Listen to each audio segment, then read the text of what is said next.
She's coming. All right, tell me something good. Come on.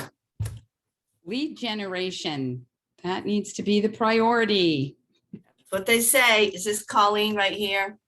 Trish, No, I'm looking. Yeah. Hi, Trish. How are you? how are you? I am. Hi, awesome. Deb. Sorry about that. That's all right. I think we got it set. I think you're co-host. You're going to screen share. I'll work off the facilitator, and I've got my little notes here too. So everybody's doing good. Everybody's loving lead generating. Did everybody know they had to do lead generating when they signed up for this gig? So who's struggling with lead generation? We're making phone calls. I know I am. Yeah, me Okay, too. tell us a little about that. What are you Yeah. struggling? Why is that? I feel as though lead generation is such a large, widespread, like there's so many different ways to do it. It makes it so hard as a new person to narrow down what is the best way. Like RedX called me last night because I had like perused their site, and apparently they're really good with their algorithms. So they called me to talk about what they had to offer in terms of lead generation. And it's like the 7th company that I've seen, all different numbers, and it's overwhelming. Great And point. I'm not able to share the screen, Deb. All right, let me try it again. I thought I made you co-host. Let's try it again. You can work on that, Deb, so I'll chat a little bit. So yeah, you're so correct, and most people feel the same way, to be quite honest with you. Think of your wallet. You need to protect that right now in the initial stages. They're all going to be soliciting you guys to give you the latest and greatest lead generation. We're going to give you leads. We're going to, you're going to be the thing to think about first is understand you wouldn't know what to do with a lead if it fell on your lap at this point anyway, right? So just take it incrementally. You'll get there. You may incorporate that later where you're paying for leads in one way or another. But right now, there's a bunch of free leads in your database. And that's, right now, your database for a lot of us is our phone. That's where it's all starting. We're taking everybody out of our phone and dumping it into our command, and we're going to work there. That's what this is designed for, the Ignite program, so to speak.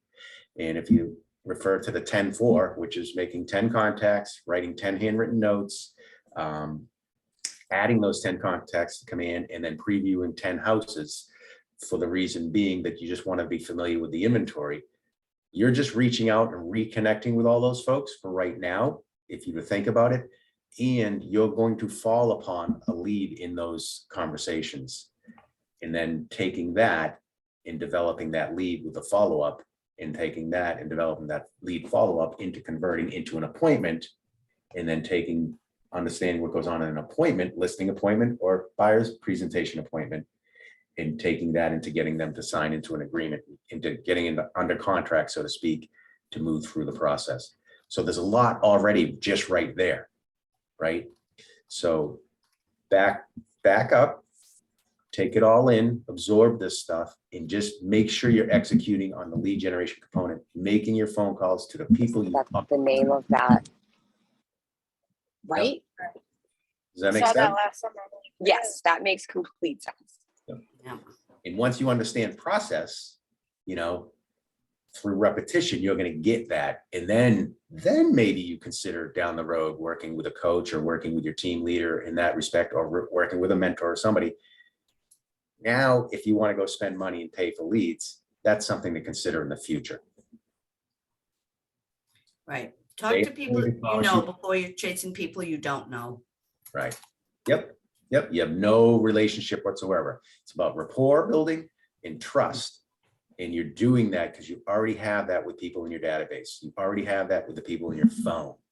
So think of how many people you know right off. You can name probably, it's a struggle to name 5 or 6 people. If I called you, name your 5 friends, 5 members of your family quickly. You can't yet. Get them into a database, and then we could say, call 5 people in your database, and then you could just pull that database up and go, all right, I'm going to call the first 5, my A's and W's from the DT-D2 system, if you haven't heard about that.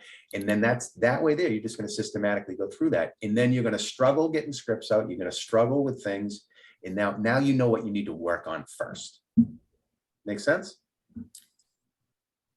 Absolutely. All right, cool. Let's get rocking and rolling here. Looks like we've got a good little group coming in. I don't know how many you've had. Just real quick, I'll tell you a little bit about myself and Roger. Well, I'll tell about myself. So basically, my name is Deb Hayes. I'm the productivity coach here in the Westford, Massachusetts Market Center, number 614. I've been the productivity coach here for about 4 years. I've been with Keller Williams for 8 years, and I've been in real estate over 30 years. Okay, so I've been around, and you know, I love this negotiating class. I love all of the classes in Ignite, and I hope you're all embracing it as you should be, and just digging in and making it happen, and learning and learning it. You know, we love our talented agents and learning-based agents, and we appreciate you that you're here. So Roger, tell us a quick thing about you. I work out of the 868 Market Center down in Plainville, which is by Foxborough Stadium, not too far from there. I owned and operated a restaurant for about 16 years prior to getting into real estate, about 16 years ago, roughly, at this point. And, you know, we hear the same things with Ignite, and we hear the same struggles and trials and tribulations, especially for those newbies. And the biggest component is lead generation, yes, and that's a big part of it. So we get the struggle. So, and Colleen's going to introduce herself. She's going to be monitoring the chat and controlling the slideshow. So, and she works with me at the Market Center in Plainville as well. Hi, everybody. I'm Colleen. Sorry, I'm technically challenged. I'm sharing the screen. Deb, I think I popped up one. I don't know how I did it, but I'm in my 3rd year of real estate, and I coach with Roger Ring, and I'm going to be monitoring the chat and just kind of keeping an eye on things. So if you guys have any questions, definitely put them in the chat, and I will make sure that Deb and Roger get them so that they can answer. Yeah, and you guys know this is an interactive class. It's much more interesting. If you have a question, that probably means 16 other people have the same question. So put it right out there, raise your hand, pop it in the chat, and we'll be very, very happy to help you. This is what we do. This is why you're here. You know, so let's make it the best use of your 9 hours of, no, it's not that long, 9 to 12. And as you get into the elements part of Ignite, it can be much more efficient. So what we're going to learn about today really is the, you know, negotiating the deal, you know, and we're going to break down and we'll figure out some tactics to tackle some common points of negotiations. We're going to analyze, we're going to recall counter tactics, and make the negotiating a win-win. At the end of the day, if everybody doesn't win, it doesn't really work. You know, you see that all over the place and all of Keller Williams stuff, but you know, at the end of the day, that's the deal. Everybody, if it isn't a win-win, it's not going to work. We're going to examine some negotiating strategies of the 3 Ps. Prepare. This is like everything in life. You prepare. You're going to present it, and then you're going to position yourself, and you're going to employ some of these strategies that you've learned through this some of these practical applications. Negotiating is a learned skill. Many of us have been negotiating everything. Who has kids? You know, we all negotiate all the time. So this isn't really anything new, but in the real estate world, there are some specific things, you know, that we need to, you know, make sure that we're, you know, we're keeping in mind, because every deal is different. Homeowners and buyers and attorneys and the whole crowd. But at the end of the day, it still basically comes down to the seller wants to sell their home and the buyer wants to buy it. So how do we put them together where it works? And how can we do the best that we can as in our fiduciary position, whether we're working with the seller or the buyer? So we're basically going to work on, going to focus on negotiating contracts. So we all know that negotiations are an integral part of every real estate transaction, and negotiations can be a pivotal point in the transaction. It's important to find common ground and to strive to win the win-win. As I said, negotiations can be a deal maker or a deal breaker. That's for sure. You know, we're going to be working a lot out of our little participant guide. So I hope everyone has it. We're going to be taking some notes. We're going to be doing some breakout sessions, I think. And we're going to work on like learning how to do this. So I think it's going to be good. So let's see where we're at. So let's see. We're going to break down common points of negotiation. We're going to examine the 3 Ps of approach to negotiating, which is what we just said, prepare, all that. We're going to analyze our tactics. We're going to do some real play. We're going to do some scripts, and we're going to do some role play, which is fun. And we're going to recap and figure out what works. And then we're going to always do our daily success habits.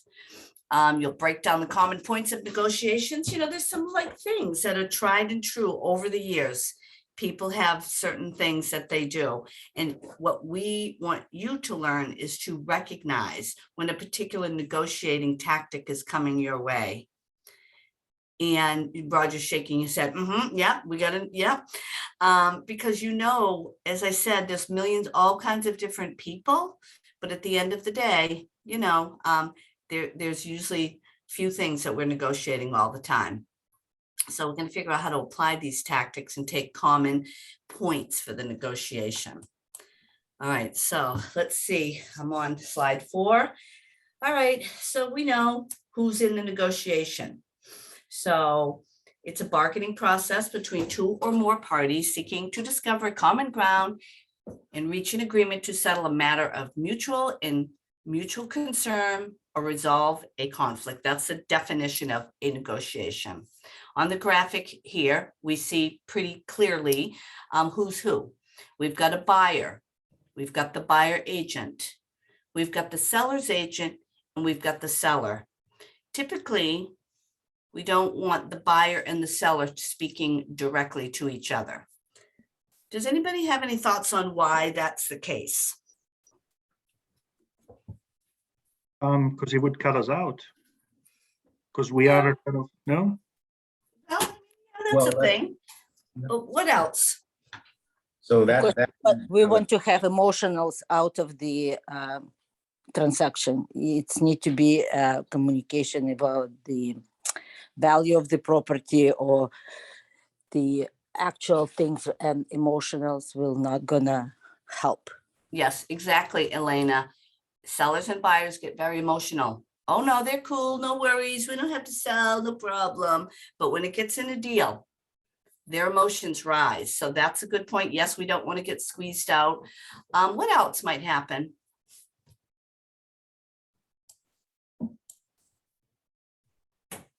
If a buyer and a seller get cooking up a scheme, start We talking. don't want the private information to be released. Like every party can have a private deals. Like private nuances that we can affect and give upper hand to the other party. And that is our job, to keep it private and Yeah, protect good clients. instincts on that one, Elena. People say things they should not say. That's why we don't want sellers at open houses. They're gonna say all kinds of crazy stuff they shouldn't be saying. So how can your ability to negotiate, I'm sorry, yes? Sometimes they get involved when personal items get Yeah. included, not included, but part of the thing, whether it be furniture or hot tubs, things of that nature. Before you know it, you're a used appliance salesperson, Sure. bar stools, the Yeah. whole thing. So Yeah. how can your ability to negotiate affect the outcome of a deal? What are some of the ways that you negotiate in your everyday life? How else do we negotiate other than buyers and sellers? So we negotiate with our children every day, Mhm. negotiate with our spouses every day, with our friends and family every day. Yeah. Who else?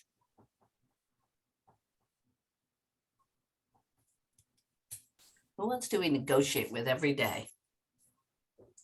We negotiate with us, with themselves, because we need Themselves. to, Yep. yeah. You do a lot of negotiation with yourselves all day. The minute you wake up in the morning till you close your eyes at night. We do. It's just part of life. It's part of being human. And what are the skills that great negotiators possess? Think of people in your office, or think of people in your life, or your grandpa. What skills does what are the skills that a really good negotiator possesses? Let's mastermind on Patience. that. What is it? Patience. Like to Patience. hold on to what he has to say until really he figures out what the other person has in mind. Okay. What else? Have good listening skills. Oh, Good love listening it. skills. Oh, love it. That is exactly right. I didn't catch who said that. I have an echo. Know going. your trade. I have an echo going. So yes, listening. That's probably in real estate, the number one after lead generating is listening. You know, you really need to listen. And why do we want to listen? Right? It's really important in negotiating, listening. We'll get to that piece. So why is asking questions important when negotiating? So we can understand our client.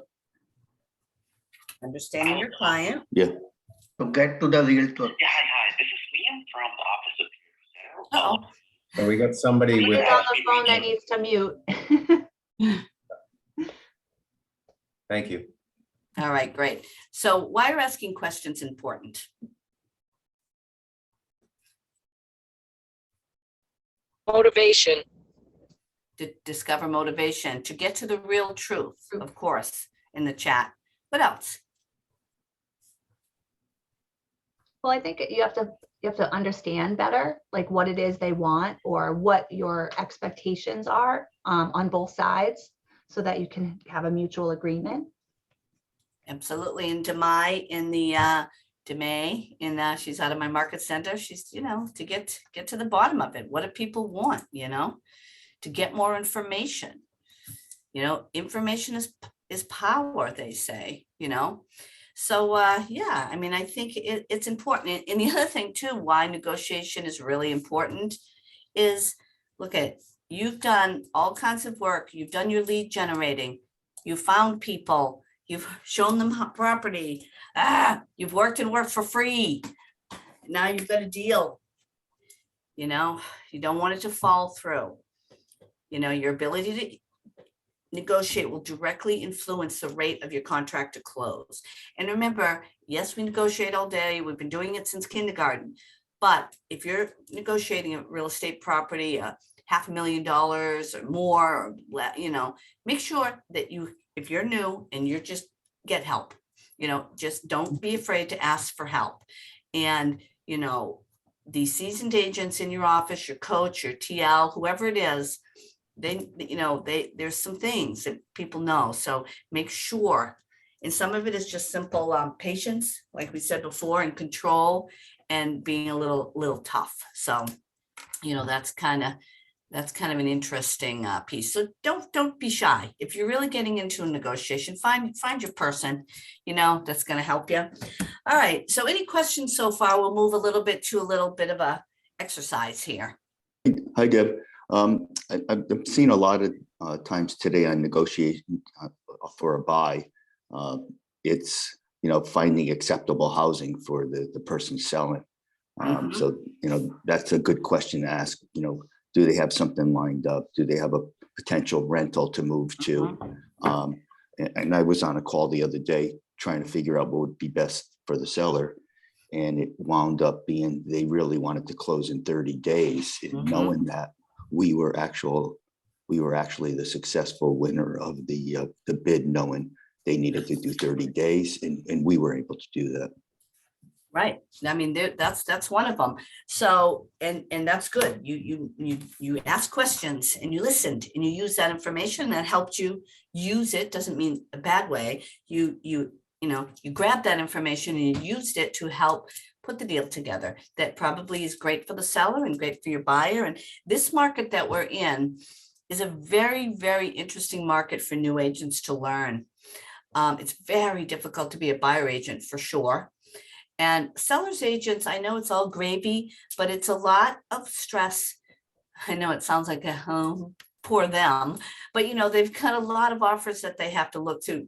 10 perfectly nice people that want to buy their home, and it's very stressful to figure out which one to go with. So nobody feels bad for them, but overall, it's a very, very good market to learn in. So, you know, there's lots of different kinds of markets. This has been an interesting one for sure. Would you agree, Roger?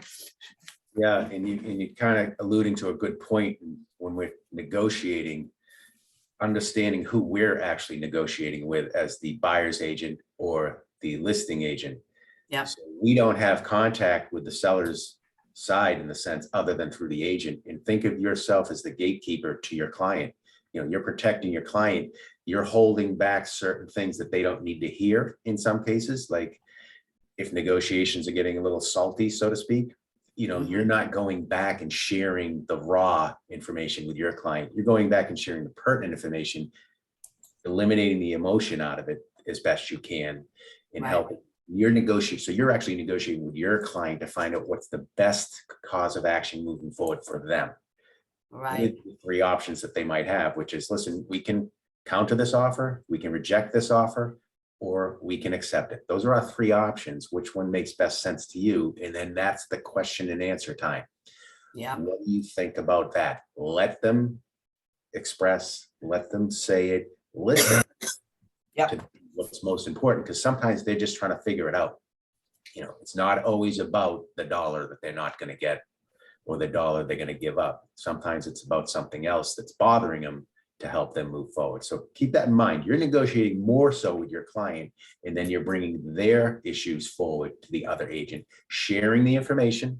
And that agent is then going to go to their client, negotiate with their client, come back in a response. And you, as the two agents, will have some conversation back and forth, but you're both trying to get to that win-win. I want my client to be as happy, but no less happy than yours. And you want the same thing, right? And you make sure you're on the same team in that respect. Right. On opposite sides of the fence, so to speak. Yeah, these words are very important. It's, you know, this is exactly what you're going to learn, and you're going to tailor, and you're going to nurture, and you're going to know how to do this at a really high level. And starting here with the basics is really a good way to go. So let's do some brainstorming, some negotiating issues. So if you turn to page 4, and even if you don't have page 4, this, you know, it's aligned with 12. It's a piece of paper with 12. So let's just spitball out here. So once an offer is made, there's 3 possible outcomes, and Roger just spoke to it. They're either going to accept it, they're going to sign, yep. They're going to reject it, nope, see you later, or they're going to counter. And we're focusing on the counter offer at this point. So let's brainstorm a little bit. What are the issues, you know, if they like you enough to stay in a deal with you? It's not so perfect they're going to sign it. And sometimes that happens. That's wonderful. It's not so bad that they're just rejecting you. We've got some good things happening. Let's brainstorm. We don't need 12, but let's just put in the chat, raise your hand. What are some negotiating issues that typically come up? And maybe we can, all right, inspection repairs, correct, Roberto? What else do we have? Timing of the deal, price. Hold on, price. Yeah. When, timing, when to close. When, timing is huge. Appraisal. Yep, that's a negotiating thing. I'm just reading here. What else? Somebody mentioned it earlier, suitable housing clauses. Yeah, that whole contingency is about going somewhere, coming or going. Fixtures. Yeah, that's always fun. Are we What missing else do this we? one too? Nobody's mentioned price yet. Yeah, we had price. Oh, we do? Okay. Yep. What else? What else do people get in the weeds on?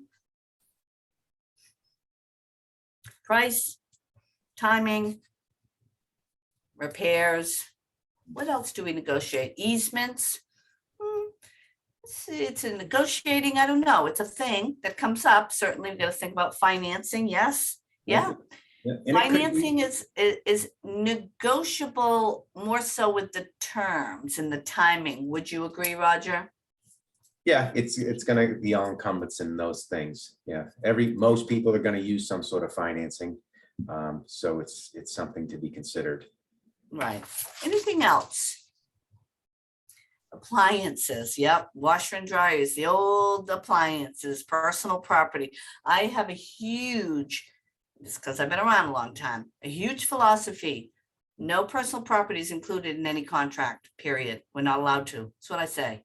Because I've spent years of my life negotiating crappy 15, 20-year-old wash machines and deals falling apart because of them. You know, Right. right? Would you agree? And there's no, it's not value to the home.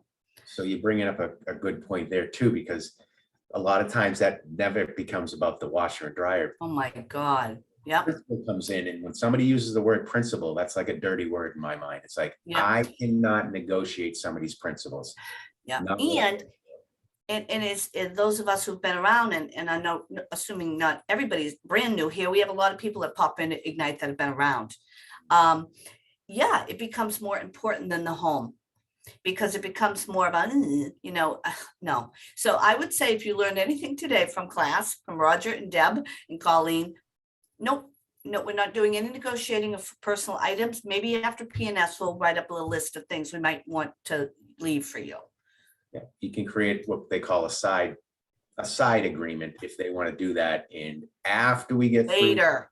these Yep. terms here with the transaction of the home, the purchase and sale is signed, we can discuss that flat screen TV that you Yeah. want. Seller said they don't want it, they're willing to sell it to you. Do that after the Yeah, purchase. let's get the $500,000 price organized first before we talk about $179 flat screen. So Peng Jia has I don't know if I'm saying that correctly, has a question. And this Pankaj, sorry about that. But the thing is, I came into a situation, which is when the buyer was entering into the house, he looked at it and he said, oh, I like this, I like that, can seller leave it? And then I discussed with the seller agent, and she said, yeah, he's willing to take some stuff out, but she is also trying to leave some stuff out. Then say, okay, give a statement to a seller that whatever they want to leave, they can leave. And these things has to be out. So we can be specific, like these things has to be out. And if they're willing to leave the other stuff, they are okay. Is that a fair statement, or that's like a wrong way of going into the situation? Like I heard what you guys said, no personal stuff are part of the negotiation. I understand that, but is that a fair way of putting if buyer wants something in the house, or no? Good question. I mean, typically if a buyer is asking for those kind of things, I mean, I guess we can brainstorm on it a little. You're in charge of things here. You're the professional. You can say, in my experience, working on personal property tends to be a little bit of a distraction. Let's focus on what you really need, which is the price and the terms and the timing. What are your thoughts, Roger, as coach? How would you? I agree 100% there. So keep in mind what was just said. I'm going into a house with my buyer, or I'm the selling agent. The buyer comes in and they start shopping through the personal belongings of a seller. Sticky wicket, right? Now, if we're saying, making a comment or a statement, and some buyer says, and this is where I'd be a fiduciary, step in and say, hold on, before you say, yeah, they can leave whatever they want behind in the garage. Well, what exactly does that mean? Yeah. Now we get to a walkthrough and they've left some stuff behind that is just absolute trash. You don't want, a buyer trying to be a nice guy might make a statement out loud like that. Goes back to why we don't want buyers and sellers having conversations one-on-one. Yeah. And even in the room, because they will say something, the seller hears what he wants to hear, the buyer understood something differently. We're out of the loop. We don't know what's going on, and it blows up in our face. Sort of. So you're always trying to keep that, them at arm's length in that respect. But you can see where that can just go off the rails on you real quickly. And remember, this is a real estate transaction. And I guess you're going to have to trust us on this one, as our experience has taught us, it really is a distraction. And later on, yes, people can put together the list and that all works out great. One other comment somebody said in terms of some of the things, rent back, that timing thing. So I thought that was a good point as well. So yeah, I mean, there's when you're in real estate, there's really basically two ways that things happen, So we're going to move over to here to page 5. All right, it's already on page 5. Now we're going to talk about common points of negotiations, and we've talked about some of it, but here's some very specific things to really look at on page 5. I don't know if everybody has that. So we want to kind of read through them a little bit because we're going to use some of these things that we already identified. You guys already popped some of these in here. Closing cost. Nobody mentioned closing cost. That can be a thing. In this market, buyers aren't asking for a lot of closing costs, but it will come back and people will be needing closing costs. So everything we're teaching, we can't teach you specific just what's going on in this market. We want to have a wide knowledge of everything. Turn my phone off, sorry. So Deb, I got a quick question for people. Yeah. In with that closing cost reference, what is adding in closing costs doing to our offers if we're the buyer's agent representing a buyer? It's actually weakening the strength of that offer, to keep that in mind. Whenever you throw in contingencies, you're actually weakening your offer a little bit there, because now appraisals come into effect. You know, if they're asking for 5,000 towards closing costs, now that appraisal has to appraise for that plus their closing cost. Mhm. See how you'd be weakening if somebody else is giving the same offer and not asking for any closing costs. Right. And this is part of it. So there's two things really in negotiating. Price. Everybody is a little bit hyper focused on price, but let's remember that's not the only game in town. That's certainly is important to people. But we also want to make sure we're understanding all of the different terms that come into play. And we don't want you to be sideswiped when all of a sudden something happens. We want you to understand these things. So we're going to go over them a little bit, and then we're going to talk about them on the sort of the next exercise, so to speak. The sales price is certainly the primary factor, but it's not necessarily the bottom line. If a seller is receiving multiple offers at the same price, it's those terms that are going to shake it out. In addition to buyer's financial position, there's lots of things. So basically the main ones that we sort of see, they're financial, time-based, or both, right? Closing cost, it's number one on the list because there was a time when that was a huge piece.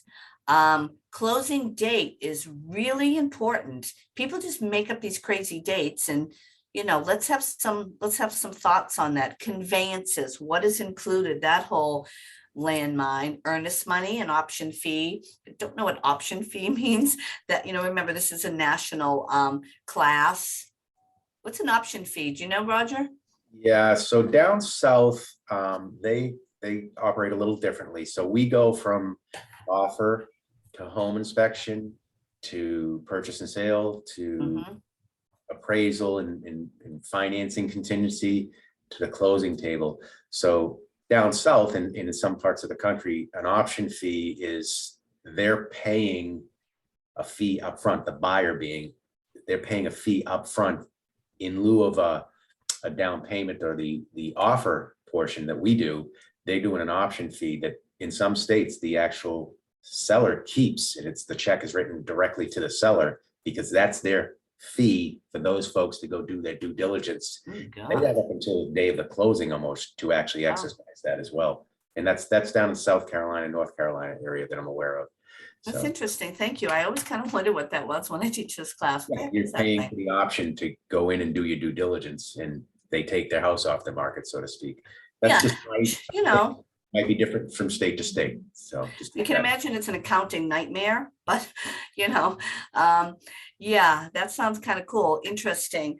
So, and then of course we have our old favorite repairs, and there's ways to work around that as well. So let's just kind of dig into them a little bit, and then we're going to move on. So as we know, traditionally closing costs are paid, by the buyer. They just pay their closing costs. If a seller is willing to help the buyer out because the price is great and they love them and everything else is perfect, sometimes the seller will pay the closing costs, and that can be factored in a couple of different ways. Any thoughts on how that would be factored in? So me give you a little scenario. Someone's buying a house for 400. I'll do easy math. And they need $5,000 for closing cost. What does the offer say? Seller to pay $5,000 towards buyer's prepaids, closing costs. Right. What is the price that they're going to offer? Are they going to offer 4 and the seller's going to net 395? Or are they going to offer 405? We have a 5,000 credit answer in the chat. Offer 405, just like as a whole, so that the seller doesn't lose anything and isn't inconvenienced, but Correct. Well, That's just my again, opinion. this is one of those fine-tuning negotiating language words that you put on a contract. If you say we're offering 400, but we want 5,000 back, the seller's just going to say, so I'm only getting 395, guys, well, I don't get that. I'm not into that.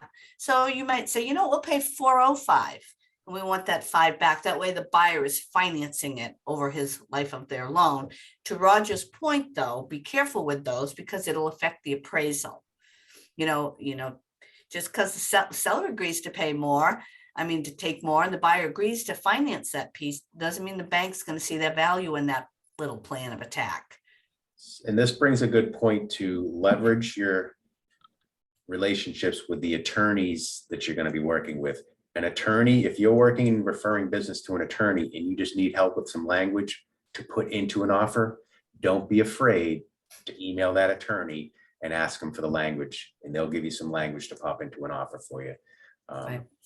That's where we learn it. And and if you think about legal language, it's just specific, it's not ambiguous. And that's what they do every day. They practice law and they practice writing legal language. Right. We're not attorneys, so don't get yourself bit in the butt, but the same language will work in this offer if it's the same thing, and we're just changing the number in the second offer. Right. Subject to sellers paying up to $5,000 towards buyers' prepaids and closing costs. Correct. Right. And part of the piece is when these things come at you, you need to be able to intelligently explain how this works and why to a seller. So they don't think, what the heck? They might think these people don't have enough money. I don't want to work with them. We have a question in the chat, Deb. Okay, what do we got in the chat? But so these days when buyers are trying to win a bid by offering significantly over asking, what happens if it does not appraise? Well, that's a can of worms right there. We can talk for 17 hours on that one. Well, I'll let you guys think about it. What do you think? And that's a very valid thing that is happening. What do we do? What happens? Anybody want to give some comment? The buyer has to make up the difference. That's option 1. Buyer has to make up the difference. That is absolutely what we see in my area happening, which is scary. Tell the buyer that he has to pay the difference. It's a negotiating point. And you might be negotiating this a month before the appraisal even comes in, because as a buyer agent, this property probably isn't going to appraise. And who else do we need to talk to if they, do they actually have that? Who else do we need to have a discussion with if they say, yeah, I'll pay the difference? Who do we need to follow up with? Thoughts? Their lender? Correct, Kirsten. The lender. Yeah, everyone's firing in. The lender. Remember, the lender is your friend. And you need to make sure that any buyer you're working with, you're on a first name basis, cell phone numbers with the lender. Because you're going to say, look at these kids are, my buyer is going to offer, and agree to pay another $50. I know you can't tell me they're financing. I'm afraid it's going to be a $20,000 shortage. How are we going to do it? Do they have that money floating around? And not to get too deep into the lender world, but there are ways that they can factor that money in somehow with some, I don't know, kind of loan. So don't be afraid of it. Hit it head on and figure out how you're going to do it. But that is something, it's a huge problem now. for buyers because they have to come in over in the appraisers, as we know, are looking at data from, probably 2 months ago. People, or 3 months even, when that offer was put in play. And then it finally closes. Now we're 2 months ahead and the appraiser's really looking at old data, but that's their job. They can't make up stuff. One more question I see here. Again, pen catch. Pankaj. So this is like a strategic question, which I'm trying to find out. The question is, if the appraisal came, say, way below or a little below, say $10,000, $15,000, should we tell buyer in the upfront, hey, if the appraisal comes up, that's our negotiation skills coming into the picture with the seller. The reason is, if we do the negotiation now, the buyer, its seller market is so hot, he's not going to get the low offer at all. But at the time of the appraisal, he went too ahead, and probably he will be in the position to negotiate. What are the thoughts on that strategy? Is that a wrong strategy, or what do you think about it? So let's just make sure that I'm understanding your question. You're saying, do we just make our offer and not mention the appraisal and worry about it later, which is, yes, a strategy? Or do we say, in the event the appraisal comes in low, hit it ahead of the game, my buyer will make up the difference of 20 grand? I'm sorry, was there another comment? I mean, what do you think? I mean, that's part of negotiating. It's, that's part of the whole thing. You have spoken to the agent. You need to find out, is there 17 other offers on the table, or are you the only one? This is all part of your next part of the program here and preparing. And so I don't know if we can answer that question for you there. What does anybody else think? So actually, let me clarify more the question here. So initially we had, like, say, 17 offers on this property. Yeah. And no way we can say we will lower our offer, right? So at that time, we agreed to whatever the offer is there, we presented offer to win the offer. And then told buyer, hey, if appraisal comes up too high, at that time, because it's a mortgage contingency, we can go and negotiate further with the seller, saying that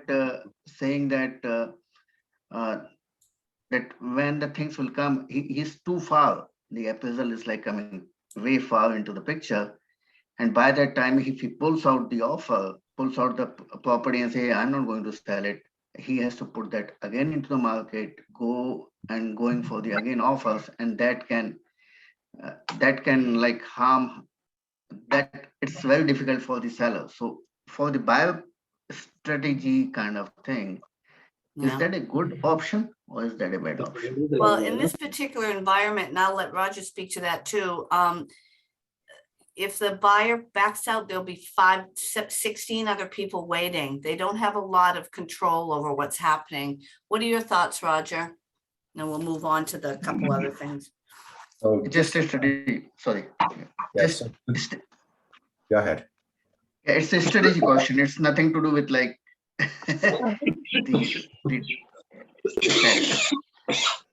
We've got some feedback here. I don't know. Feedback. So if anybody's listening, can put themselves on mute if there's background noise in your Everybody's on mute, so I don't know.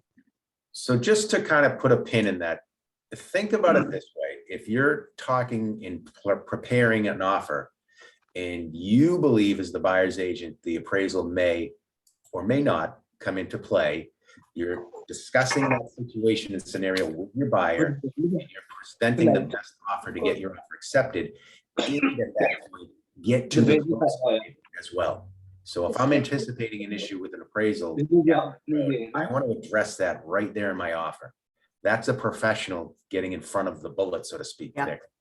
And when negotiating that by suggesting that to the seller's agent as well, because most sellers agents are going to come, especially if they have 17 offers, they're coming back and asking for it anyways. That's going to be part of their negotiation. And they say, all right, tell me what goes on if this house does not appraise, because you seem to have gone above market value, in my opinion, to win this offer. So I'm gonna nip that right in the bud as a listing agent and say, I want to know what your client's going to do if this does not appraise.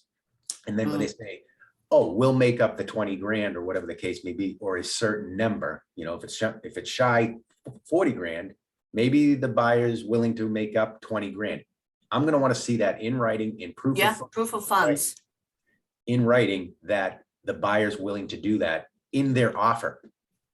So that's addressed. Now, let's just say for argument's sake, it comes back 40 grand under. The buyer's willing to put 20 in. Now we're going to have that conversation with the seller. Now, the seller has three options. The seller can reject it, move on, go to another buyer. They can accept it and just reduce their price down to that number. Or they can go back and negotiate, say, listen, Mr. Buyer, I know you committed 20, but you know, we're willing to go with you if you'll commit another 10. So those three options still apply there. And depending on the language in that offer, and that got into the subsequent purchase and sale by the attorneys, and that's where the attorneys would come in, and I'd leverage them to understand what's going to happen if this happens. And that's the whole design of an offer and a purchase and sale. All those contingencies may never come into play. Right. They're there in case this happens. This is what we'll do, and we've already agreed upon this. Absolutely. And as we know, real estate people think everything's going to be great. Attorneys think everything's going to fall apart. So the two together can really put some good language in. So what we'll do, we'll continue on through some of these common points of negotiation, and then we're going to learn about some tips, and then we'll move on to some little more practical working here. So next one, closing date. This is a very important negotiating point. And, you know, why could that be a good or bad negotiating point? What does everybody think? Let's hear from the audience. Let's hear from the audience. You know, closing date. If you're a buyer agent, could that be an important thing for you to know?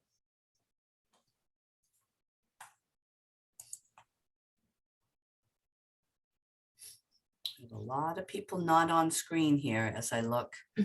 All right, hold on. Somebody was brave. Needs of the seller. Yep, that's exactly right, Trish. Why is it important as a buyer agent to know the closing date needs of a seller? If they need more time, then, you know, you can offer more time. If they want to close earlier, then you can, you know, offer to close earlier, depending on what they, you know, if they need to buy a house still. Yep. That's the Yes. biggest one lately, buying a house, you know. Of course, yeah. The buyer, the flexible buyer really has the upper hand. It's the only thing they have sometimes in this market. If they happen to have flexibility, that can be extremely helpful, you know, in this whole game, you know, because you really, you know, that really helps. What other, you know, any other reasons why knowing the closing date, or if a seller has a specific closing date, why would that be important?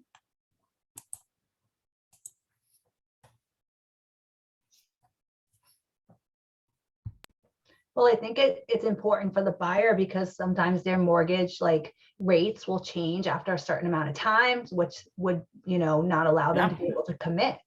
Right. So that's exactly right, Colleen. And when you're doing your offers, make sure that you're very clear and understanding. Again, you want to make sure you're super tight with that lender.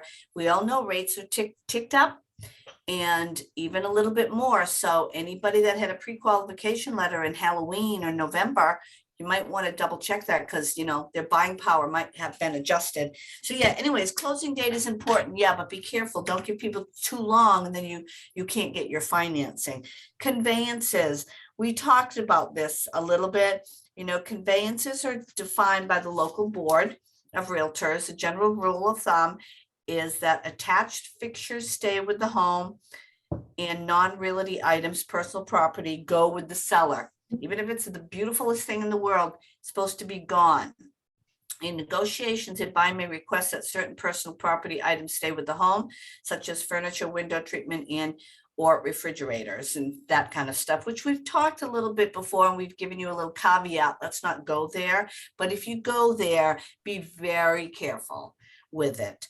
How about the earnest money? Is that negotiable? Anybody think about that one? Just to be clear, earnest money is the, basically the deposit. How much money they're putting down to hold this property for 2 months while they get their financing. Is that negotiable, earnest money? Yeah, think of that as the skin in the game from the buyer saying that I'm going to do the right things. I'm not going to breach this contract. And this is what I'm risking here so that Right. you, seller, can take your house off the market and give me the time to do my due diligence. In We have a- negotiations, go ahead, Colleen. I was just gonna tell you, we have a yes and a no answer on that, so Oh, division. Interesting. Why no?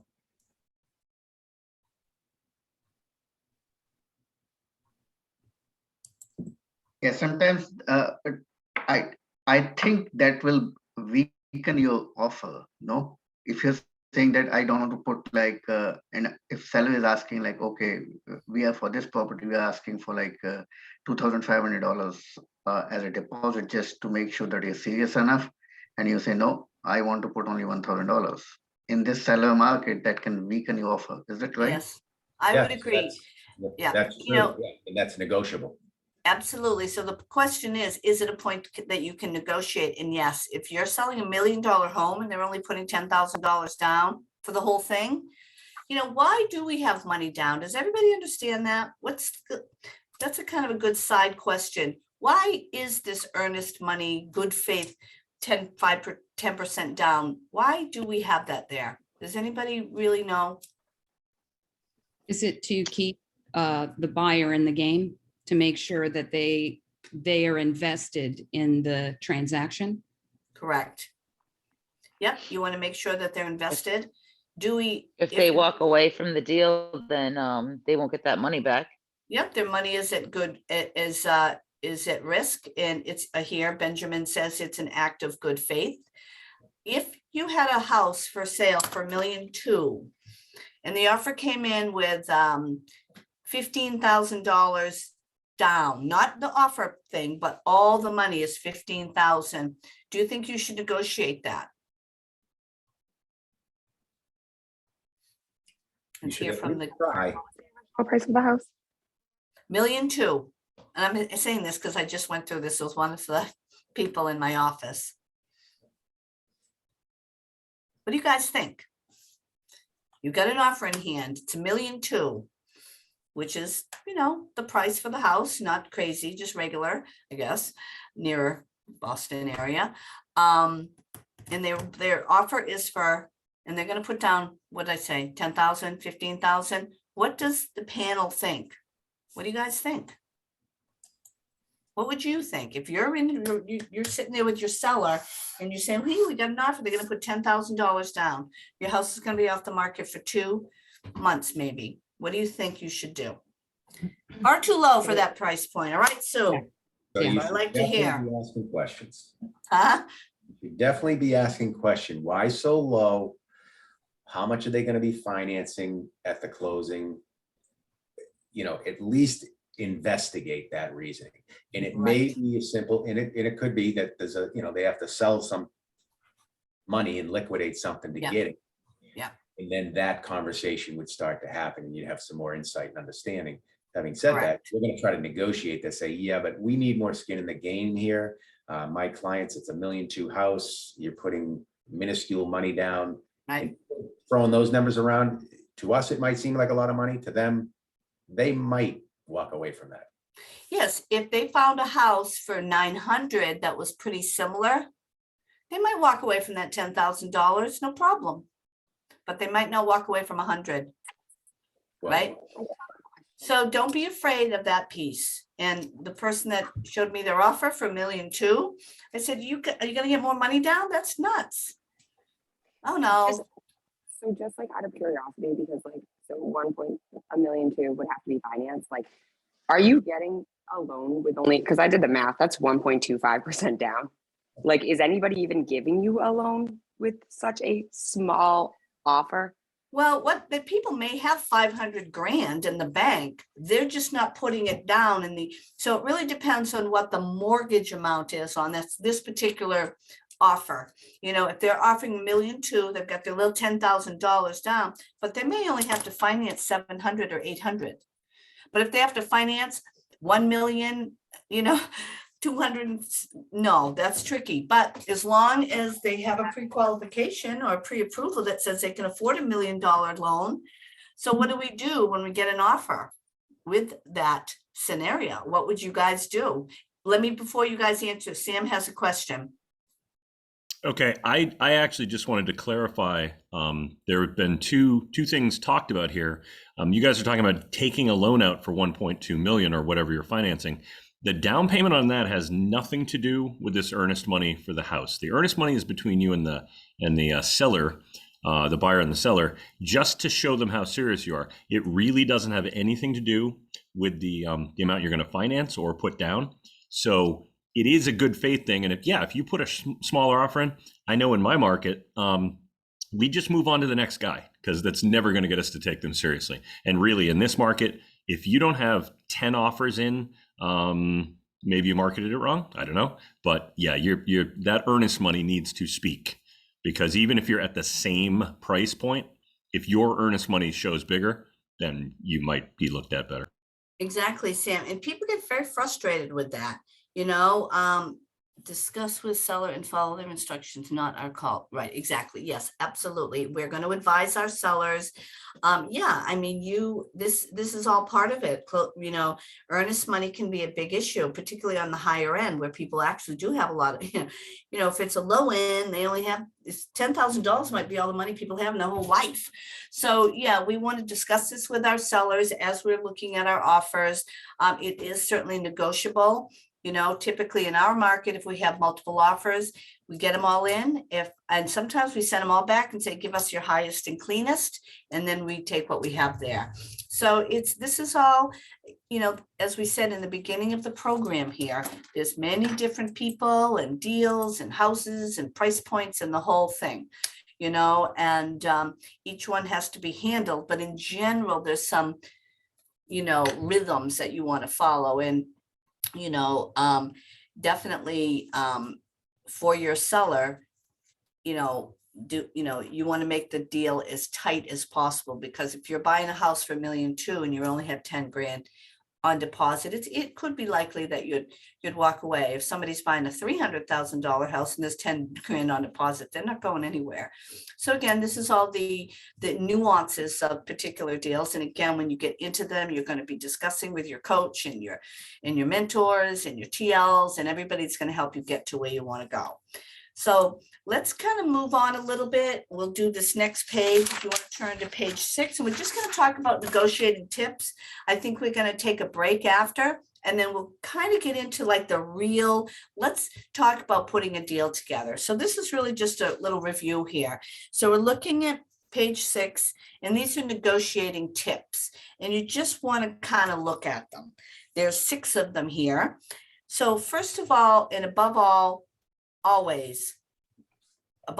be professional. That's the number 1 tip. Be professional, be brief, be brilliant, and be seated, as they say. Remember your goal. We're going to get a signed contract here. This is what you're driving toward and what both agents and their clients want. Remember in the beginning, we said seller just wants to sell their house. Buyer wants to buy it. Let's make it happen. Control what you say to anyone involved in the transaction. If you create anxiety in your clients or other parties, you're reducing their leverage in negotiations. You always want to be the steady professional, because as we know, with the buyers and sellers, their emotions are running very high. Sellers may have lived in a home for a long time. They have a tremendous emotional attachment to the house. The buyers are spending a ton of money, and everybody's telling them what to do in their family, and it's a stressful time. So we're in charge of the steady, we're in charge of the professional, and the buyers, they're in charge of the crazy. So you know what I mean? Let's just make sure that we're handling it. And we always want to continually refer to their motivation. Remind your client, whether it's the buyer or the seller, why they wanted to buy or sell, and help them reevaluate if they're getting into the weeds on deal. always bring them back to, hey, you wanted to live in this area. You really were into that pool. Let's not get nuts over stuff. Let's get back to what we want to focus on. Is this the house for you? If not, let's move on. We never run out of real estate. Don't worry. We never run out of houses. Eventually you'll get what you want. And remember, don't reveal too much. And this goes back to that first 5 minutes of the thing. Listen more than you talk. Keep your client's motivation close to your own chest. Be cool with it. But listen. Everything in this world, in this real estate world, is about listening. And then don't be too attached to the outcome. You're not moving in that house with the pool. It's not your house. It's their house. If you can't get everything you want, your clients want all the time. Don't let it affect your mindset in the deal. If it doesn't go through, or if your client doesn't act on your recommendations, you might just have to find a different thing for them to win. And that's another whole strategy thing that we'll learn about, how different clients sometimes just want to win, whether it's right or wrong. We've all, sort of been in that scene. Do you want to be right, or do you want to win? Welcome to but so do you guys want to take a break here for about 10 minutes or so, and then we're going to get into the next overview, which is really called the three, hold on, I'm gonna move my screen. The next piece really is about hold on. Yeah, the 3 Ps approach to negotiate. We're going to dig in a little bit. We're going to do some breakout rooms, and you guys are going to discuss some deals, and you're going to figure out how you're going to negotiate them. How's that? Everybody cool? Come back 10 past 10, and we'll continue on with the program. Thank you guys for being interactive. I always really appreciate that, and love it if more people are on screen. I don't know. Let's take a break, come back on screen. That would be awesome. All right, guys, timer on, 10 minutes. Thank you. Roger, you're going to hang, or what are you going to do? Yeah, I'll be here. Just so you know, I have a super hard out right at 12. I've got a, Yeah. but I think we're rolling along here. I want to get into some scripts, and I want to get into some role play. I think would be great, on that negotiating piece. So, all right, I'm going to run and get a water. Be at 10:10. Thanks.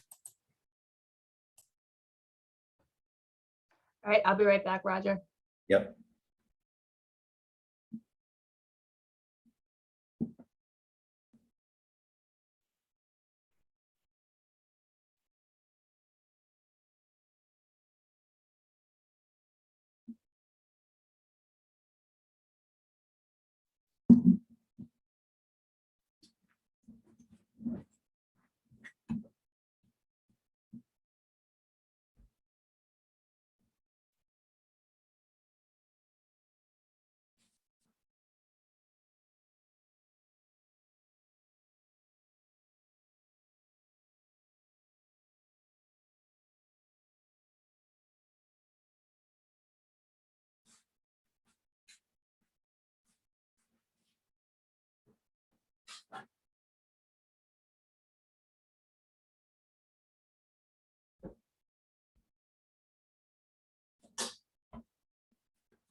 Hello, everyone. Everybody have a great break. Make all kinds of calls. No? Yes. All right. So let's see. I think we have everybody back. Looks like Roger, I know he was on the call. So Colleen's here, so we'll get moving. So let's see. We're on 3P approach. Okay. So we're going to examine now the 3Ps approach to negotiating. We're going to, as you can see on the screen, on the next screen, negotiation is a skill that can be learned and perfected with experience, right? We've all been doing it for a while. Okay, I'm going to move my thing again. Sorry. Thank you, guys. Off that. Okay, negotiation is a skill that can be learned and perfected with experience. The best practice for negotiating in bringing the buyer and seller is the 3P approach. I don't know if anybody's ever heard of this, the 3P approach. So basically, it's right here to the right. We're going to prepare, right? We're going to prepare ourselves for this. We're going to present, and then we're going to position ourselves. So, you know, preparation is key to building confidence and ensuring a smooth negotiating process. Present, we're going to move it into the negotiating process by presenting the offer, and position both, move both parties closer until you have a full agreement. So that's what we're going to be working on here. We're going to prepare. First, we're going to learn. You know, we really want to learn. We want to, so we're on page 8, by the way. We want to know your goal. All right. Preparation. Agents can take this, you're going to build confidence when you get these things really down to a science. So you're going to know your goal. You want to have a clear goal, you know, of how you're going to reach this win-win agreement, correct?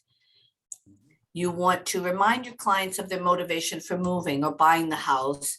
And then, you know, you're going to get it to close and they'll be able to move in with it, move on and get going with their lives. So you want to know your goal. You clearly want to know your client. You want to make sure you fully understand your client's goals. Learn the areas in which they're willing to negotiate and where they will stand firm. You know, there's 2 ways of looking at buying a home. What do you want? We all want all kinds of great things, but what do you need? And let's get them the most that they need at the best price, if humanly possible at this point. And then, of course, we want to think ahead. This is very good. This is very important. And this is something that you'll learn as well. You want to anticipate what the other party wants out of this negotiation. Write down how you think they may counter the offer and how you plan to handle it. You know, when you're negotiating with your buyer, you know, the house is $450. And, you know, you've got to think what are the other buyers doing? What do the sellers want? And we're going to set very clear expectations. Prior to meeting with the other party, you're going to set clear and realistic expectations with your client, you know, and then sort of under promise and over deliver. Stress the importance of moving quickly to create a sense of urgency. You know, and part of setting clear expectations with your client is being clear that win-lose agreements are likely to be rejected by the other side, to set yourself up for success and make it a win, the old win-win. So we always know a good faith offer typically is responded with a good faith response. You know, we really aren't seeing any of these low offers anymore, but, you know, some little person still does try to do it. And unfortunately, that's not very effective. How about let's be informed before making an offer or a counter offer? It's good to practice to speak with a couple other agents, ask open-ended questions, and use active listening to find out as much as you can about the other party and their agent. This helps you know with whom you're negotiating, on what points you will negotiate, and where you and your client have leverage. It's very important to kind of know this other agent. How skilled are they at negotiating? What is their experience level? How fast, you know, and there's some things, and we'll learn through it, you know, some of these things that you learn in negotiating as to who you're dealing with. And does anybody think that's important? You know, why is that important to kind of get a good handle on who you're dealing with? Let's have some feedback on that.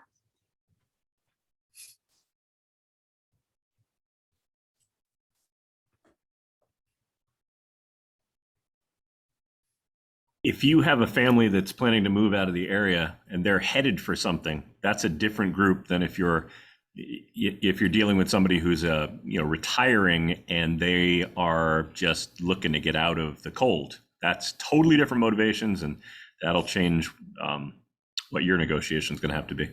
Yeah, I agree. You really understand what everybody's doing. This is why we have some different styles of questioning, which we'll get to. So obviously, we always want to obey the law. Every state and locality have their own set of laws. They regulate zoning, mortgage qualifications, and other real estate matters. Stay current on your local regulations and stay out of court. We never want to end up in real estate jail. We have attorneys, we have broker of record, or whatever you guys, whatever state, whatever it's called, your top person in the office is really the broker of record, and they're the ones that are supposed to guide you. And and let's make sure we know our documents inside and out. We all have buyer forms class and seller forms class. Let's make sure we're listening, going, attending, and understanding. We want to become familiar with all the governing forms. We want to take the time to, needed to understand the form templates and what belongs in each field, and just to make sure that we're doing it right. You never want to send in an incomplete or sloppy offer. What is that going to make a listing agent or a seller think? Thoughts real quick. Let's get some ahas on that one.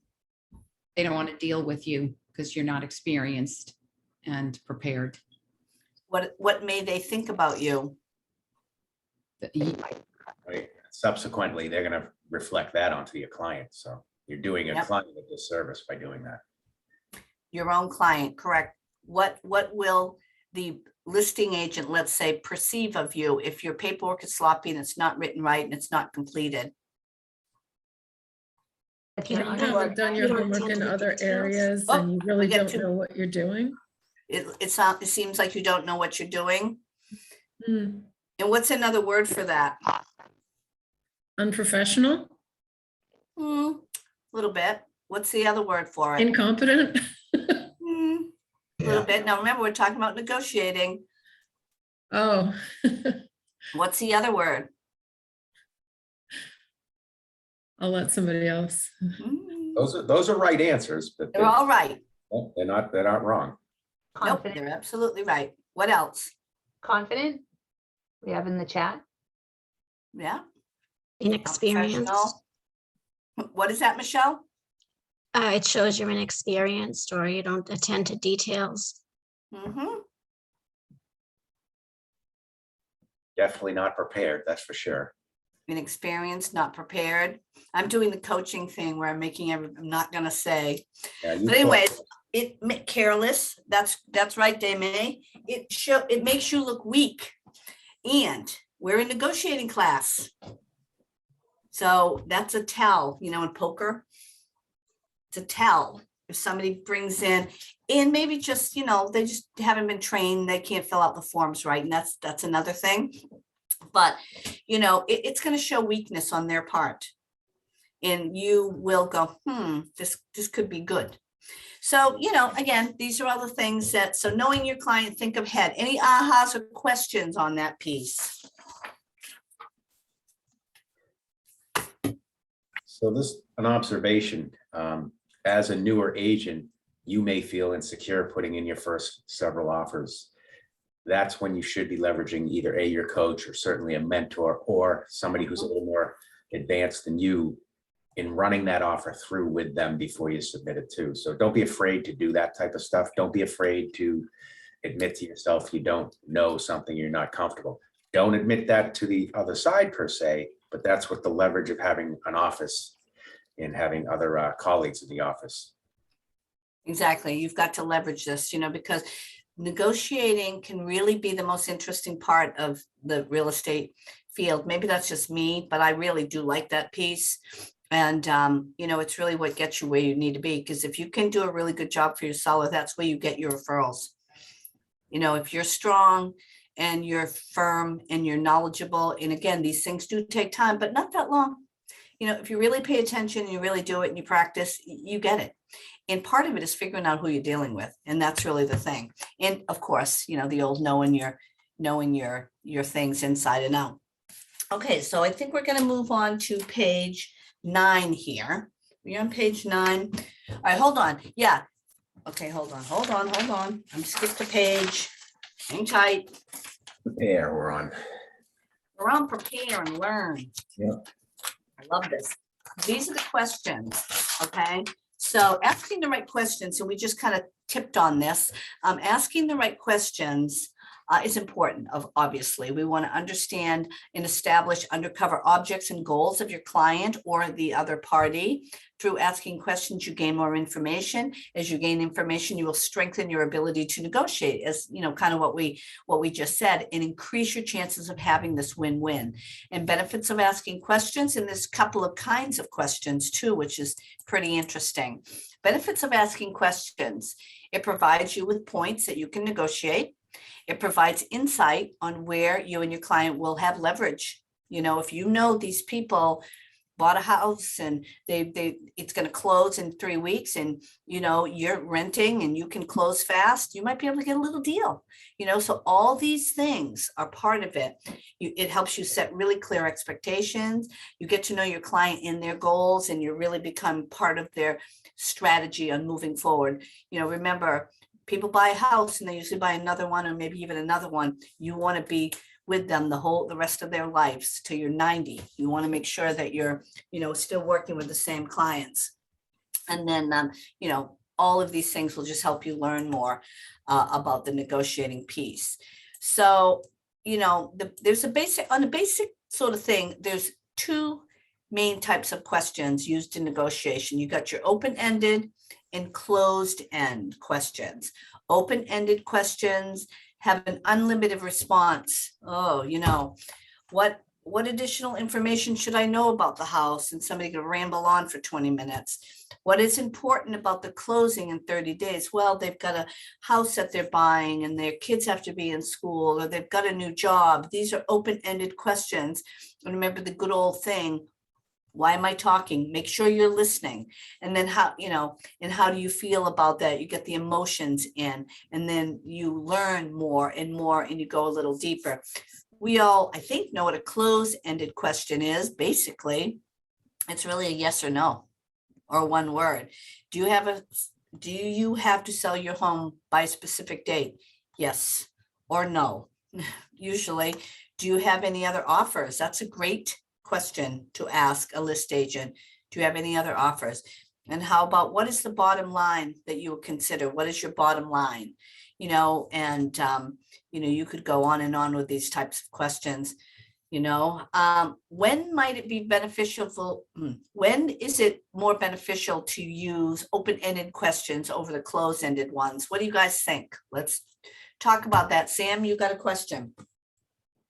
Yes. Do you actually find that you get people responding to you do you have any other offers? I've in all forms of negotiation and sales, I've never really found anybody else willing to tell me whether they have, you know, an item for sale on Craigslist or real estate, whatever. Do you have other offers? That's always going to elicit kind of a, of course I do, response. Do you think that they're not telling you the truth? I just feel like it might be, it would definitely fly in their best interest, or against their best interest too, for them to be completely upfront and honest about that. I mean, if you press them, they may tell you, but it still kind of seems like you're putting their back against a wall. Well, I think it puts this listing agent in a great position. You betcha. I got 10 offers on the table, you know, or, I mean, the list agent is going to have a particular way to answer that as well. Well, I don't have one yet, but I've had 85 calls in the last 20 minutes, so I expect something to come in. So I certainly always recommend, why would it be important to know that if there was, you know, multiple offers? Why would that be beneficial? So Jeb, if I can just chime in there. Yep. Sam brings up kind of a good point, and it's also a question of strategy as well, when you think about it. If I'm the buyer's agent and I'm saying to the seller's agent, I say, hey, listen, do you have any offers? Means one thing, but do you have any offers in hand? Can mean another thing. So it's the quality of the question you're asking, and it's how you're phrasing and questioning it. Because after all, I'd like to advise my client as such, if you do have offers in hand. And It is 100%. It's up to the listing agent to answer that. Now, there's some times where I'll answer that by saying, well, I'm not at liberty to say, but as soon as you put an offer in, I can check with the seller, because we do also need the seller's permission to be sharing that type of information. too, so Exactly. keep that in mind. But it's a strategy conversation you're having with your seller. Listen, I tend to hold back that information as the listing agent, because I don't want you going to your client and then them getting cold feet. Oh, I don't want to compete. I want to see their offer first, then I'll share some more information down the line. Having said that, I will never lie, because that's my word, right? So ethically, we're not supposed to be lying to anybody. So if we don't have offers and they ask, do you have any offers? Deb alluded to, the question is, spin the question. Well, you know what? I have plenty of activity, as you saw at the open house, blah, blah, blah, or I've had 17 phone calls, I've got 3 showings set up for tomorrow. You're going to put your best case forward, because you're trying to drive that motivation for that buyer and the buyer's agent to work a little faster, get their offer in, and be competitive with their price. So, it's kind of like a card game. It's kind of like, don't show all your cards, show what you think you need, think and plan about your strategy. And here's a great thing.